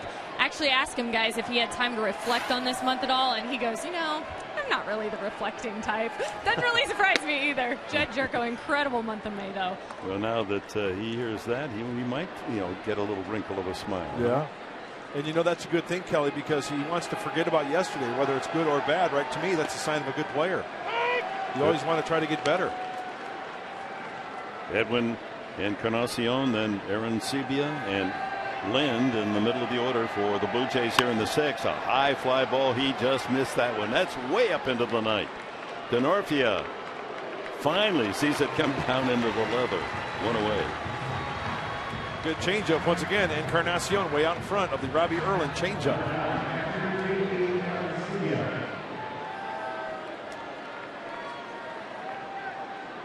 Erlin originally drafted in the amateur draft coming up later this week by the Texas Rangers. He was a 3rd-round pick 4 years ago as a 18-year-old out of Santa Cruz, south of San Jose.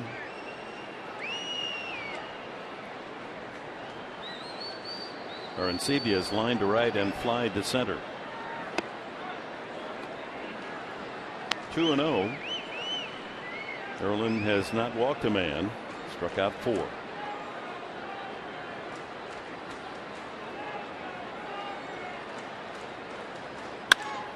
Ripped to left center, and then it falls in front of Chris Denorfia for a base hit. Actually, that off the head of the bat, and did not drive it as far as we thought when initially struck. As we take time now for the Coors Light Freeze Cam, brought to you by Frost Brewed Coors Light. Adam Lynn, the last time up, with a home run to right center, and there's the contact point. Squares it up and sends it through the ninth into the sand in right center.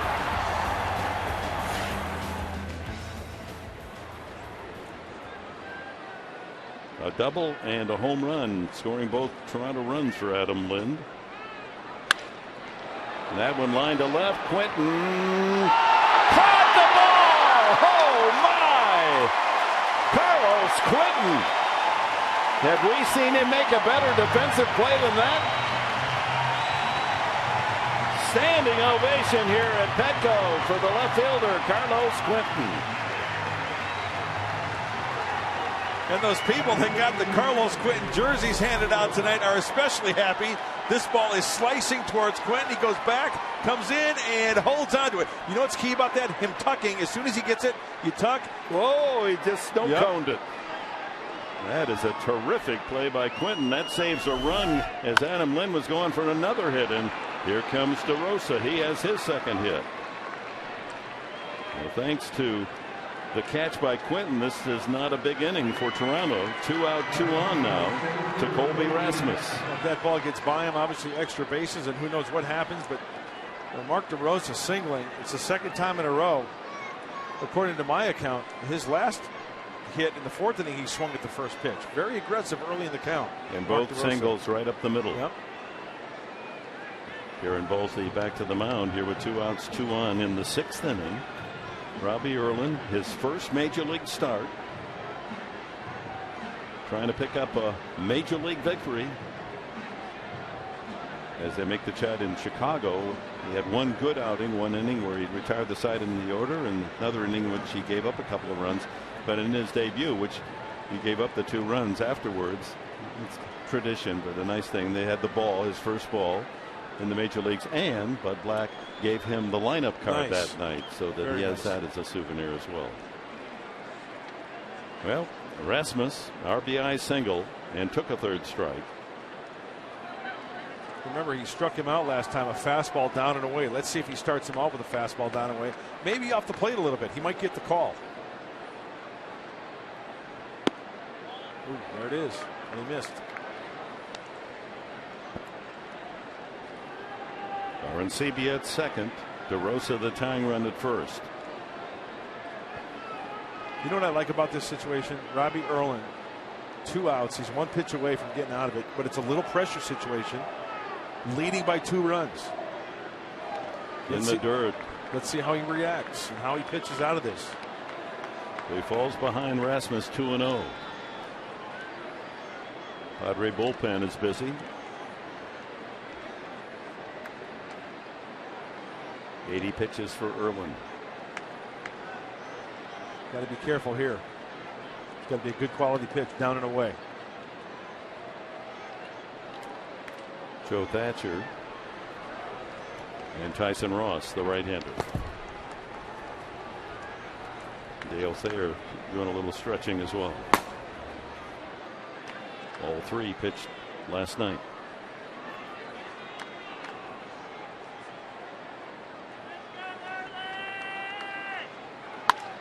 High fly ball deep in left center. Denorfia to the warning track, and he's got it. But Carlos Quentin saved the night with a spectacular diving catch that denied the Blue Jays what might have been a big inning. Certainly a run on that play.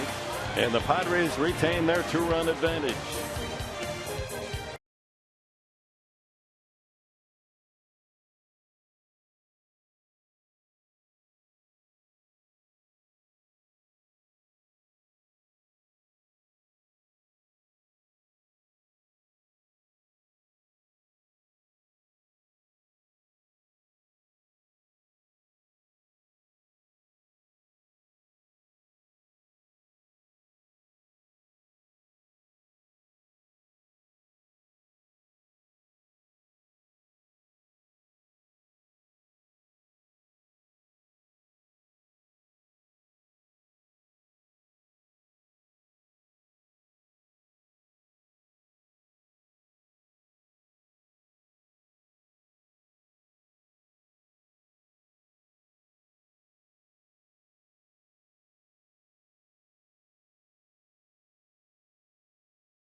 Park.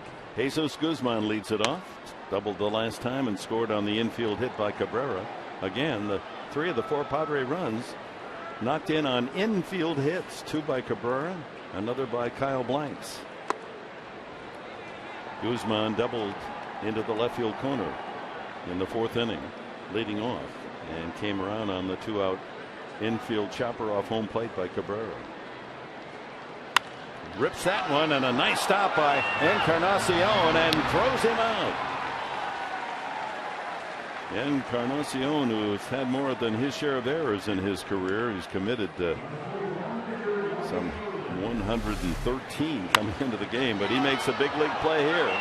From his knees, throws him out. And that's one of those outs that the coaching staff, Bud Black, will look at and say, you know what, Guzman hit the ball extremely well. Just happened to have a good play by Encarnacion. It was not a bad at bat. He squared it up. Nothing you can do about that one. Put a good swing on it. Robbie Erlin is grounded out and sacrificed. Chris Denorfia moves into the on-deck circle. So Erlin, with 6 innings in the books and a 4-2 lead. Bud Black does not pinch hit for him. He wants to see if he can go 7. I like it. I like it a lot. Burley with 90 pitches. Erlin through 6 innings is just over 80. 81. Another chopper right to DeRosa for the 4-3 putout. Hey, Padre fans, get your summer started with a bang. Saturday, June 15th, the Padres are going to have their summer sky blast. Don't miss the biggest fireworks extravaganza after your Padres play the D-backs at 7:10 Saturday, June 15th. Hurry and get your summer sky blast tickets today at Padres.com or get on the horn. Dial 619-795-5555. I haven't seen fireworks like that since the first time I met my wife. Ooh. Getting in good with the missus. Nothing like Saturday night. Denorfia takes a strike. 2 out. Bases empty here in the 6th. So when the Padres leave after tomorrow's game for a 1-week road trip to LA and Colorado, ground ball foul. And then they come home and will entertain Atlanta, one of the best teams in baseball, on Monday, Tuesday, Wednesday night, 10th, 11th, and 12th. Off day on the Thursday, then Arizona in for the weekend, a 3-game series. Arizona starting tonight in the lead in the West. Another chopper. Encarnacion doesn't get him. Lynn pulled off the bag. It was a bang-bang play. Let's see how they score it. Base hit, Denorfia. Another infield hit. Hey, just putting the ball in play. These Padre hitters trying to avoid the strikeout. When you look at the line tonight for Burley, only 2 strikeouts. The Padres have hit some balls hard right at people, but it seems like the ones that aren't hit hard, and they're making hay on it. Lynn, looks like maybe he pulls his foot off the bag.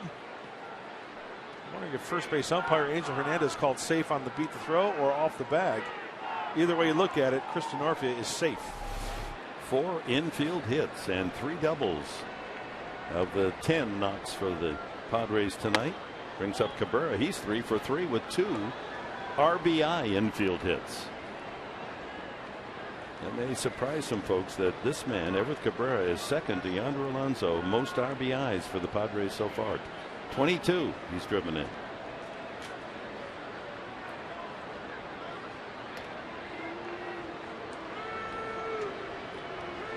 Again, a reminder for those of you who have tickets for tomorrow's game. It says 1 o'clock on your ticket, but that game is at 7 o'clock because of the Rock and Roll Marathon here in San Diego. 6:30 here on Fox Sports San Diego. 2-0 to Cabrera. And that 10 hits in the hits column for the Padres, now a season high against for Mark Burley as far as hits given up. He's given up 9 hits twice this year. Once it was against the White Sox back in April and at Tampa Bay. That's a strike. Getting the pitch count up. Number 97.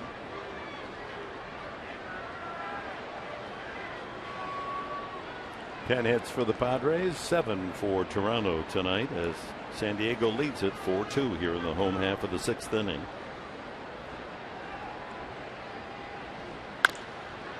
Into the hole. They'll go the short way. Is Torres to DeRosa for the out. And after 6 at Petco, the Padres 4, the Blue Jays 2.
Mark Sweeney, Mike Pomeranz with you. When we see in a post-game show, got to talk about the night that young Robbie Erlin is having, going deep into a ball game right now when the team really needed it. Yeah, very impressive by Robbie Erlin and very much in command. Good breaking ball right there, establishing the fastball on both sides of the plate, but also getting a couple strikeouts and getting them off balance, uncomfortable inside. And giving that bullpen, for what it's worth right now, a much-needed break. So when we see you after the final out this evening, we'll have that. We're going to talk about Everett Cabrera and the wonderful evening he's had. And you'll hear from the manager, Buddy Black. All that and more coming up after the last man out this evening. Gentlemen. All right. The M&M team for the post-game show, always a highlight. You'll not miss a thing as they review the highlights and give you all the other scores and the instructional as well. So some changes defensively here as we go to the 7th inning. Chris DeNorfia has moved to right field. Amarista comes in to center field.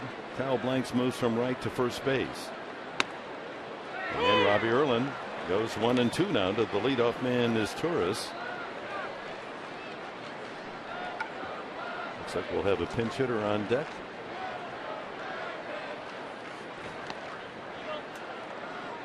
Two and 2 the count. Is Torres' fly to center and line to third. Melky Cabrera, who led off last night for the Jays, on deck to third. Headley has to hurry and gets him by half stride. Hey, come celebrate the 15th anniversary. It's been 15 years already of the 1998 National League champions. Your Padres will wear their 1998 blue and orange uniforms when they take on the Arizona Diamondbacks. First pitch is at 7:10. Enjoy a concert before the game at the Park at the Park. Get your 1998 Retro Night tickets today at Padres.com or get on the horn, 619-795-5555. It's all about Mark Sweeney and the blue and orange unis back in 1998. Isn't the announcer that season, Mel Proctor, is going to join you for that as well, isn't he? That'll be great. Yeah, it'll be good to catch up with Mel and call the ball game. 1 strike, the count to Cabrera. Line to center field, charged by Amarista. Boy, does he react to the ball off the bat. You see the contact and you look at Amarista and he's off on that first step right to the target. Line out Cabrera for the second out. Good first step. Amarista's got an eye on. He says, I'm watching you. I'm watching you. And nice to see Robbie Erlin 2 quick outs here in the 7th inning. Anthony Ghost, the leadoff hitter, strikeout, fly to left, and doubled to left the last time. Spins in a strike, a curveball at 73. Joe said I would have swung at it, but I didn't think it'd ever get here. He really took a lot off that one.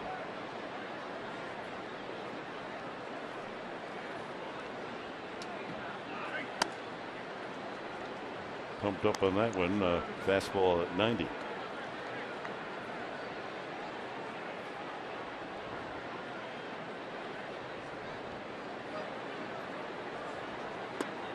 That's a strike. Squaring as if the bunt goes, and it's now 1-2. Boy, like Mike and Mark said out of the set before we went to this inning, take a look at the curveball. Oh.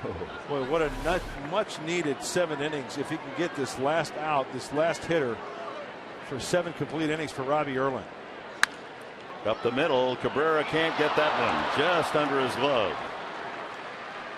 And a 2-out single brings the tying run to the plate. Jose Bautista. A couple of good swings from Anthony goes as Cabrera. We've seen him make some spectacular plays. Now, if he gloves this one, I don't think he's going to get ghost, but a good effort by the Padres shortstop. And that apparently will be it for Robbie Erlin, 6 2/3. What a job, his major league debut as a starter. This 22-year-old, a terrific job tonight. Fans rising behind the Padre dugout. They're going to salute him with a standing ovation.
Diego presents Padres Baseball, brought to you by Petco, where the healthy pets go.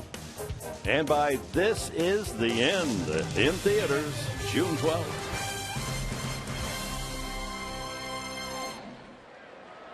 And we go to the top of the 7th, 2-out, tying run at the plate with Gose at first base. And Dale Thayer comes in. First pitch is pop foul, and that'll make it out of play. Jose Bautista has sent a soft liner to second, struck out, and a deep drive to right into the corner, just shy of the wall in the Petco porch. There's the lineup. Goes with a couple of hits. Lynn with a double, a home run, and a line out. A spectacular catch by Carlos Quinton to deny him a third hit.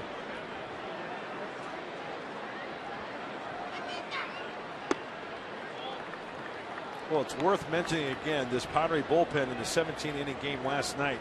From innings 8 to 17, it was 10 innings. No runs, 4 hits. They did not walk a batter, and they allowed no runners to second base.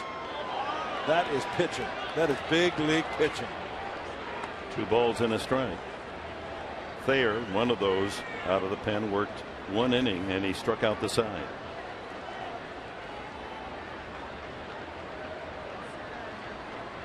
2-1 to the dangerous Bautista.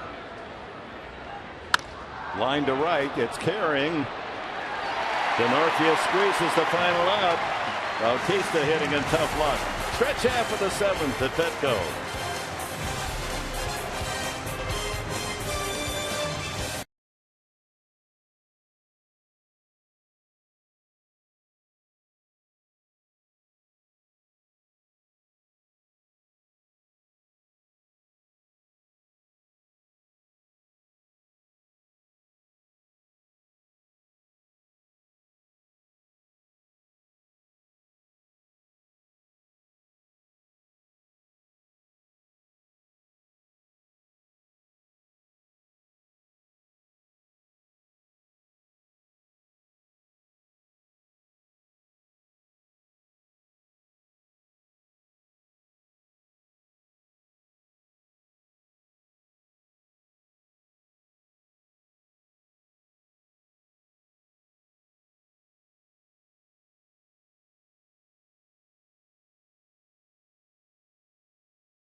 And welcome back. Bottom half of the 7th inning. The Padres enjoying a 4-2 lead. Neil Wagner, we saw him last night. 2/3 of an inning. Retired both men he faced and struck out one. Only his 3rd game since being called up. This 29-year-old right-hander born on New Year's Day 1984. Did have a cup of coffee with Oakland a couple of years ago. Pitched in 6 games. And will face Chase Headley, batting left-handed for the first time. Headley, Quinton, and Turco, as Melky Cabrera stays in the game in left field.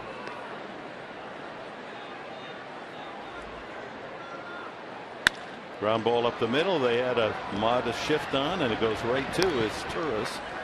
And Headley's problems getting at a base hit are continuing. 0 for 4 tonight. He's now 4 for the last 35.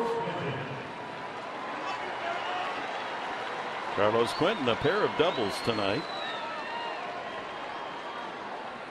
Well, if you need a refresher course on Neil Wagner, power arm, get up to 98 on the fastball, a slider, and a changeup.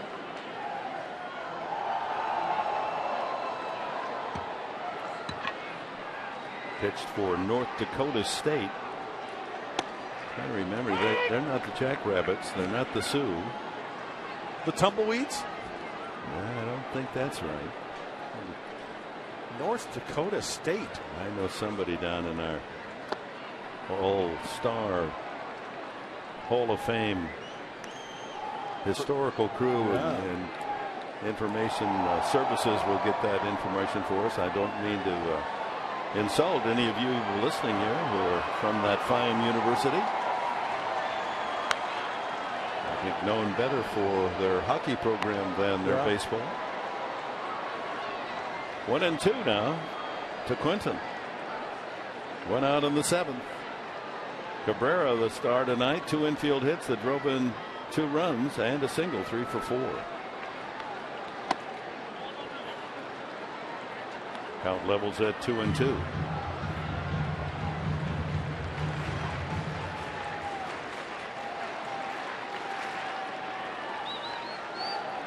The State.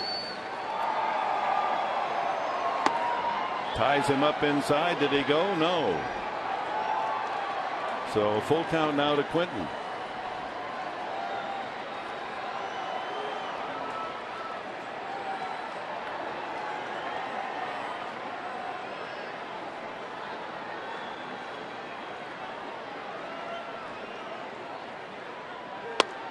Ball 4. Boy, got a break there. That was right on the bottom of the strike zone. A one-out walk from Wagner. Let's go down to Kelly Crow. Well, as Jed Jerko steps to the plate tonight, 1 for 3 last night, involved in every run of that 17-inning marathon. And after the game, I asked Jed, how you feeling? He says, okay. And it wasn't until afterwards, off camera, he says, yeah, I had a root canal this morning. So I'm, not only am I exhausted, I'm not feeling totally with it. And I said, are you kidding me? A root canal? You talk about toughness, guys. I mean, Mark, I know you've had a root canal or two, but oh yeah, it's no fun. I mean, to come out and do what he did, this just tough. That's all there is to it. And he drives this one to right center field, but it's curling back to Bautista, and there's 2 away. So 1 for 4 tonight for Jerko. Will Venable has gone in to pinch run for Carlos Quinton and will stay in the game defensively. Yasmani Grandal, a double, scored a run in the second and is grounded out and lined to left. Padres got 3 in the second. Leadoff single by Jerko, a double Yasmani Grandal. Kyle Blank's not going to run with an infield single to deep third. And with 2 outs, Cabrera scored another with his infield hit, and Burley throwing wildly to first base trying to get Cabrera added a run.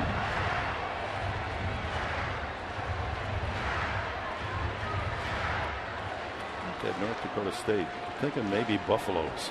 All right, think along the same line, different. There goes the runner. Venable, delayed steal, and it does not work. Tag is made, and the Padres go on in the 7th inning. The Bison, North Dakota Bison, that's it.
An RBI single Rasmussen, then the Padres tied it on the infield hit.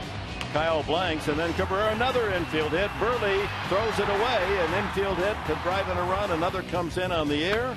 And Mr. Adam Lynn, a double to score run, and this home run, number 5 on the year, made it 3-2. And another Cabrera chopper on the infield drives in a 4th run. Meanwhile, Carlos Quinton could have been a big inning for Toronto. Look at this diving play by the left fielder. And that was an inning in which the Blue Jays had 2 other hits. Had that one gone through, big trouble. Dale Thayer got the final out in the 7th inning, inducing Bautista to line out to right field. And Encarnacion leads off here in the 8th. Right to the shortstop. Cabrera straightens and fires for the out. 1 away. Well, ladies and gentlemen, it's time for the old copyright. And as a reminder, this copyrighted telecast is presented by authority of the San Diego Padres, may not be reproduced or retransmitted in any form, and the accounts and descriptions of this game may not be disseminated without the express written consent of the San Diego Padres. Mr. Enberg? That brings up JP Arancibia with one out in the 8th inning. So we were all around the nickname of North Dakota State. The Bison and the Jackrabbits are South Dakota State. You got your Dakotas mixed up. Right, and I think University of North Dakota, they're the Sioux. I don't know if you can say Fighting Sioux anymore or not. But they've had trouble up there trying to preserve their nickname. Swing and a miss by Arancibia, who's 1 for 3 tonight. 2 strikes now, the count on him. Dale Thayer's got the good slider working. He induced the ground ball to Encarnacion with the slider. Venable stays in the game and right. Denorfia moves over to left, so Chris Denorfia's played all 3 outfield positions. Amarista's in center. 1 ball, 2 strikes. Dale Thayer in the bullpen trying to save it and present Mr. Robbie Erlin his first major league win. Well, how sweet would that be? Talked to Bud Black before the game. We mentioned in our pregame show that save situation, the ball would go into the hand of Luke Gregerson, with Houston Street being placed on the 15-day DL. So for the next couple of weeks, Cool Hand Luke's going to be the closer. Huh? That vicious slider of his. Ground ball, Cabrera deep in the hole. He'll need the strong arm. There it is, 2 away.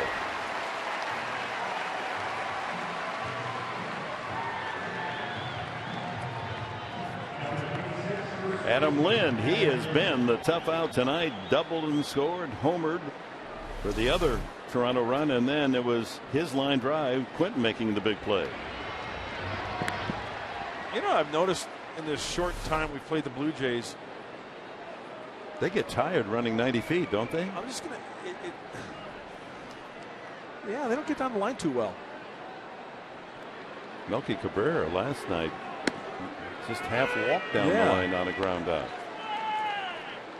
I don't know. I've seen that on a few of them, going down that first base line on a routine grounder. And I'll tell you what, that's something you won't see on this Padre team. That's a good point. You won't see that. If you want to play. Driven to left, giving ground is Denorfia. Staggers back and makes the catch at the warning path. Lind hits it hard and long again for an out. It remains 4-2 Padres.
The 8th inning and an all-new Padres Weekly coming your way Monday at 6 p.m. You won't want to miss this.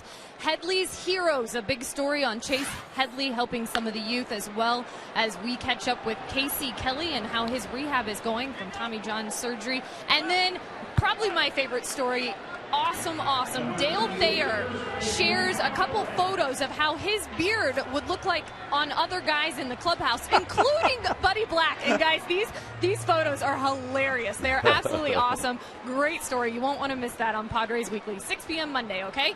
You know what, Kelly? I smell a promotion. Dale Thayer Beard Night.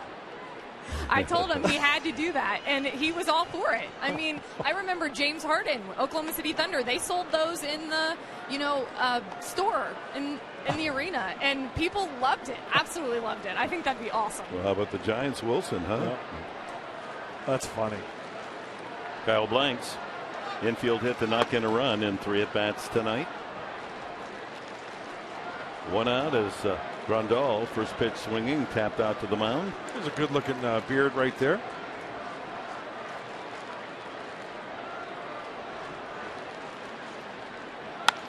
Right center field. That's going to fall in for a base hit.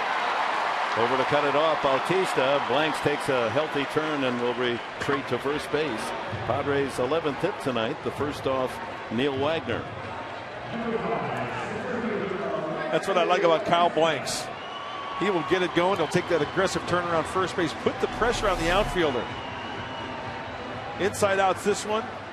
And when you put pressure on the outfield, they see that runner. If you've got in the back of your mind, this guy really gives it a good 90 feet, well, they might bobble it a little bit. And if you're going hard around first base, you can take that extra 90 feet. Alexi Amarista inserted defensively.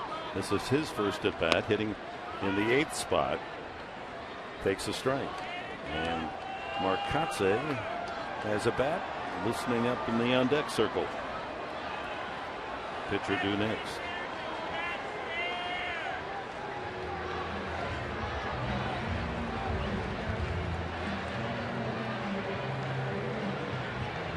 So 1 strike on Amarista, and a visit at the mound as Luke Gregerson and Tyson Ross are ready.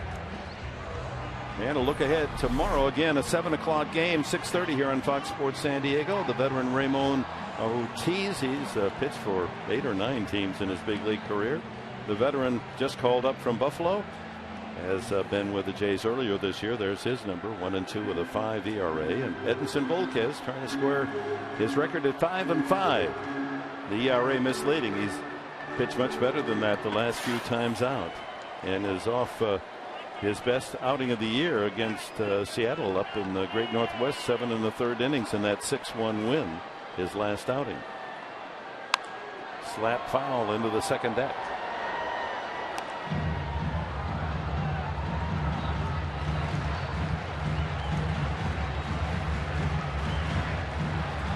Dodgers lost again tonight in Colorado in extra innings.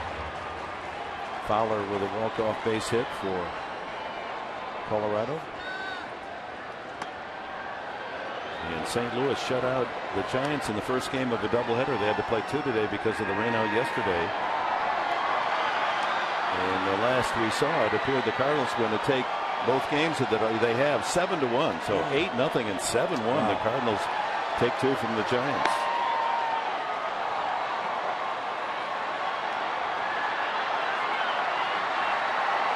Arizona was losing. Should they lose and the Padres win, San Diego will be just 4 games out of first place.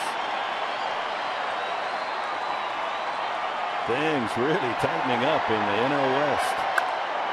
Hit well, but right at Bautista. Another line drive out. A look at the NL West at the moment. San Diego starting at 5 games behind Arizona.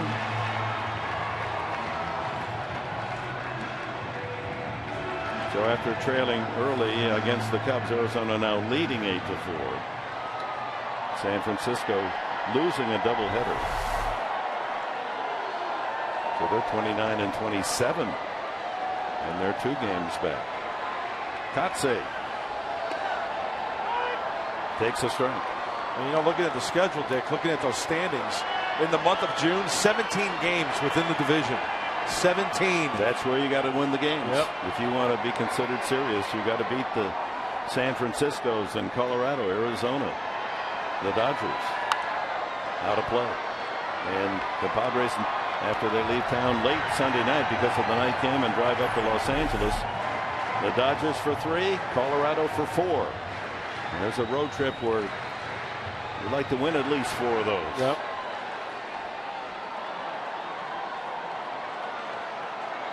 So far, the Padres are 10 and 14 in the division. Line drive, base hit. Katse with another pinch hit.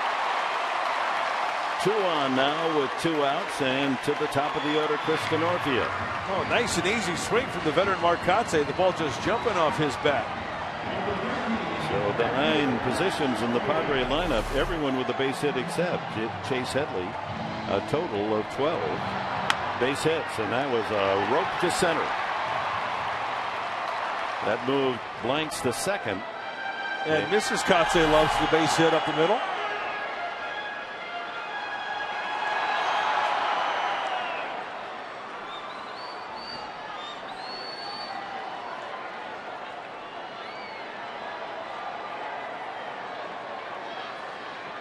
Mark's lovely wife, Jamie. Ground ball, first baseman Lynn cuts it off, and that'll be it for the Padres in the 8th inning. They leave 2 more. They've stranded 9 tonight. To the 9th, leading by 2.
Game, 22-year-old starter Robbie Erlin, his first major league start.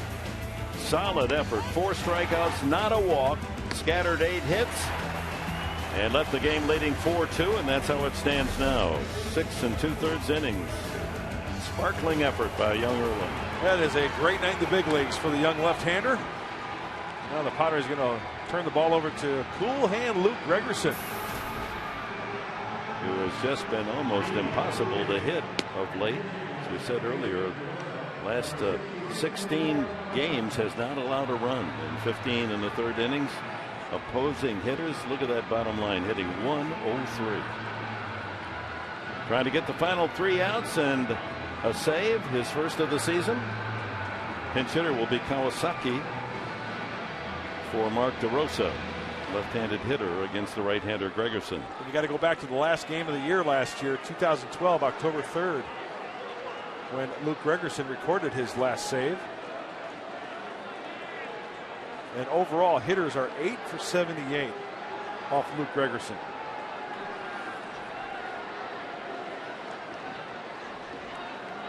Lined on a 1-hop to Chase Headley, throws him out. Oh, quick hands there. Headley was in on the grass trying to take away the bunt, and Kawasaki ripped a low liner, and those sweet hands of Headley took care of business. Well, that's right up on top of you. Plenty of time to gather yourself. Kawasaki gets down the line very quickly. Big first out. Brings up Colby Rasmus. 1 for 3 tonight after going 4 for 7 last night. Stay tuned. Padres Live, the post-game show coming up. Soft fly ball drops into center field off a broken bat. So Colby Rasmus, 6 hits in the 2 games of this series, and that'll bring the tying run to the plate. Total of 9 hits for Toronto tonight. Switch hitting Isuris is Torres, flied out, line to third, grounded to third. Batting left-handed for the first time. Emilio Bonifacio is on deck. Pitcher spot due next. Line to right field, another hit. On his way to third is Rasmus. And the Blue Jays are perched at the corners, first and third, with only 1 out here in the 9th. First hit for Torres. Rasmus swings at the first pitch and he singles. Torres swings at the first pitch. First and third now for the Blue Jays. And Luke Gregerson needs the double play ball here. And Melky Cabrera, who pinch hit back in the 7th inning and line to center, is still in that 9th spot in the order. 1 for 5 against Luke. A tough out. Melky Cabrera. Well, Cabrera's had some leg issues as well. Good double play candidate. He's grounded into 4 double plays this year. Bonifacio's on deck. The pitcher spot is in the number 1 hole. And again, first ball swinging, and this time Gregerson gives him a good hook.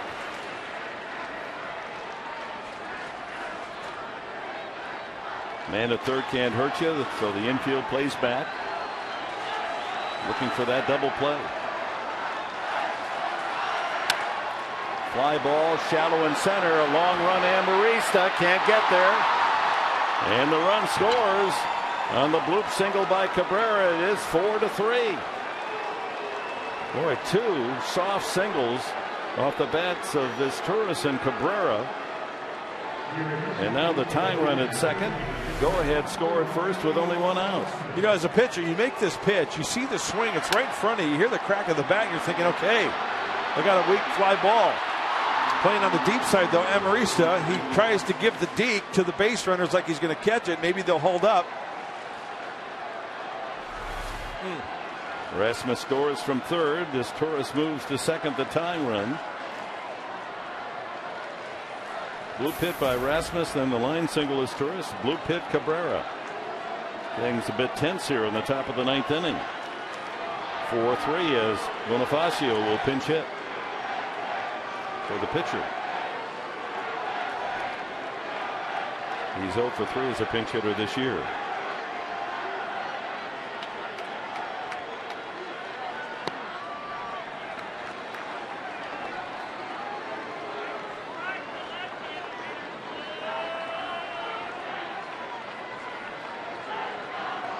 Headley at third is bag high, respecting the speed and bunting prowess of Bonifacio.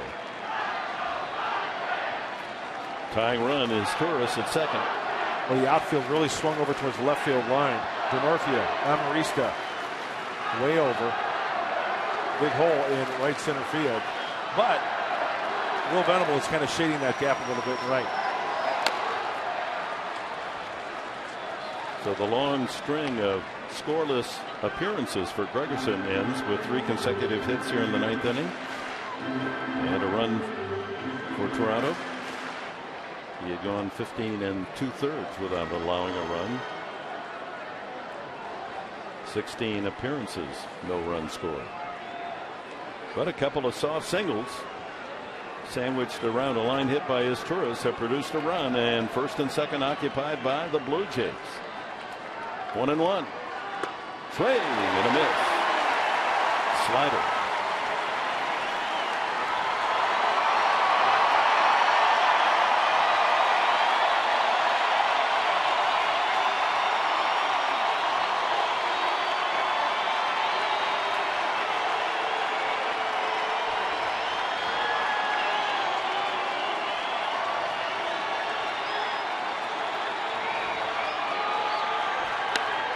Soft liner, Jerko can't double up the runner. That's 2 away. That one almost hit softly enough to carry over Jerko. 2 out. Well, let's go back to the first pitch. What's Luke Gregerson known for? The slider. Tries to go down and away, misses. There's a sinker. A hanging slider. Mixing it up nicely. And there's the little soft liner. Oh, nicely timed by Jed Jerko. Get up there, Jed. Yeah, he did have to time because it wasn't hit hard. So if you jump a little too soon, that's off your glove into right field. 2 out, 2 on. They've got to get Bautista out to win it. He's lined out twice tonight. 0 for 4. Deep drive to right as well. Strike 1.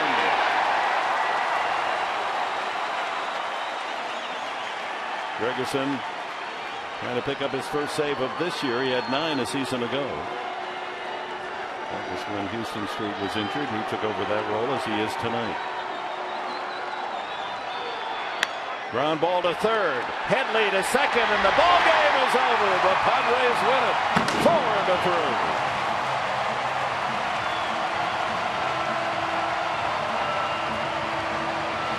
Hard-earned victory. The kid, Robbie Erlin, gets his first major league win, and Luke Gregerson his first save of the season. It adds up to San Diego 4, Toronto 3. Mike?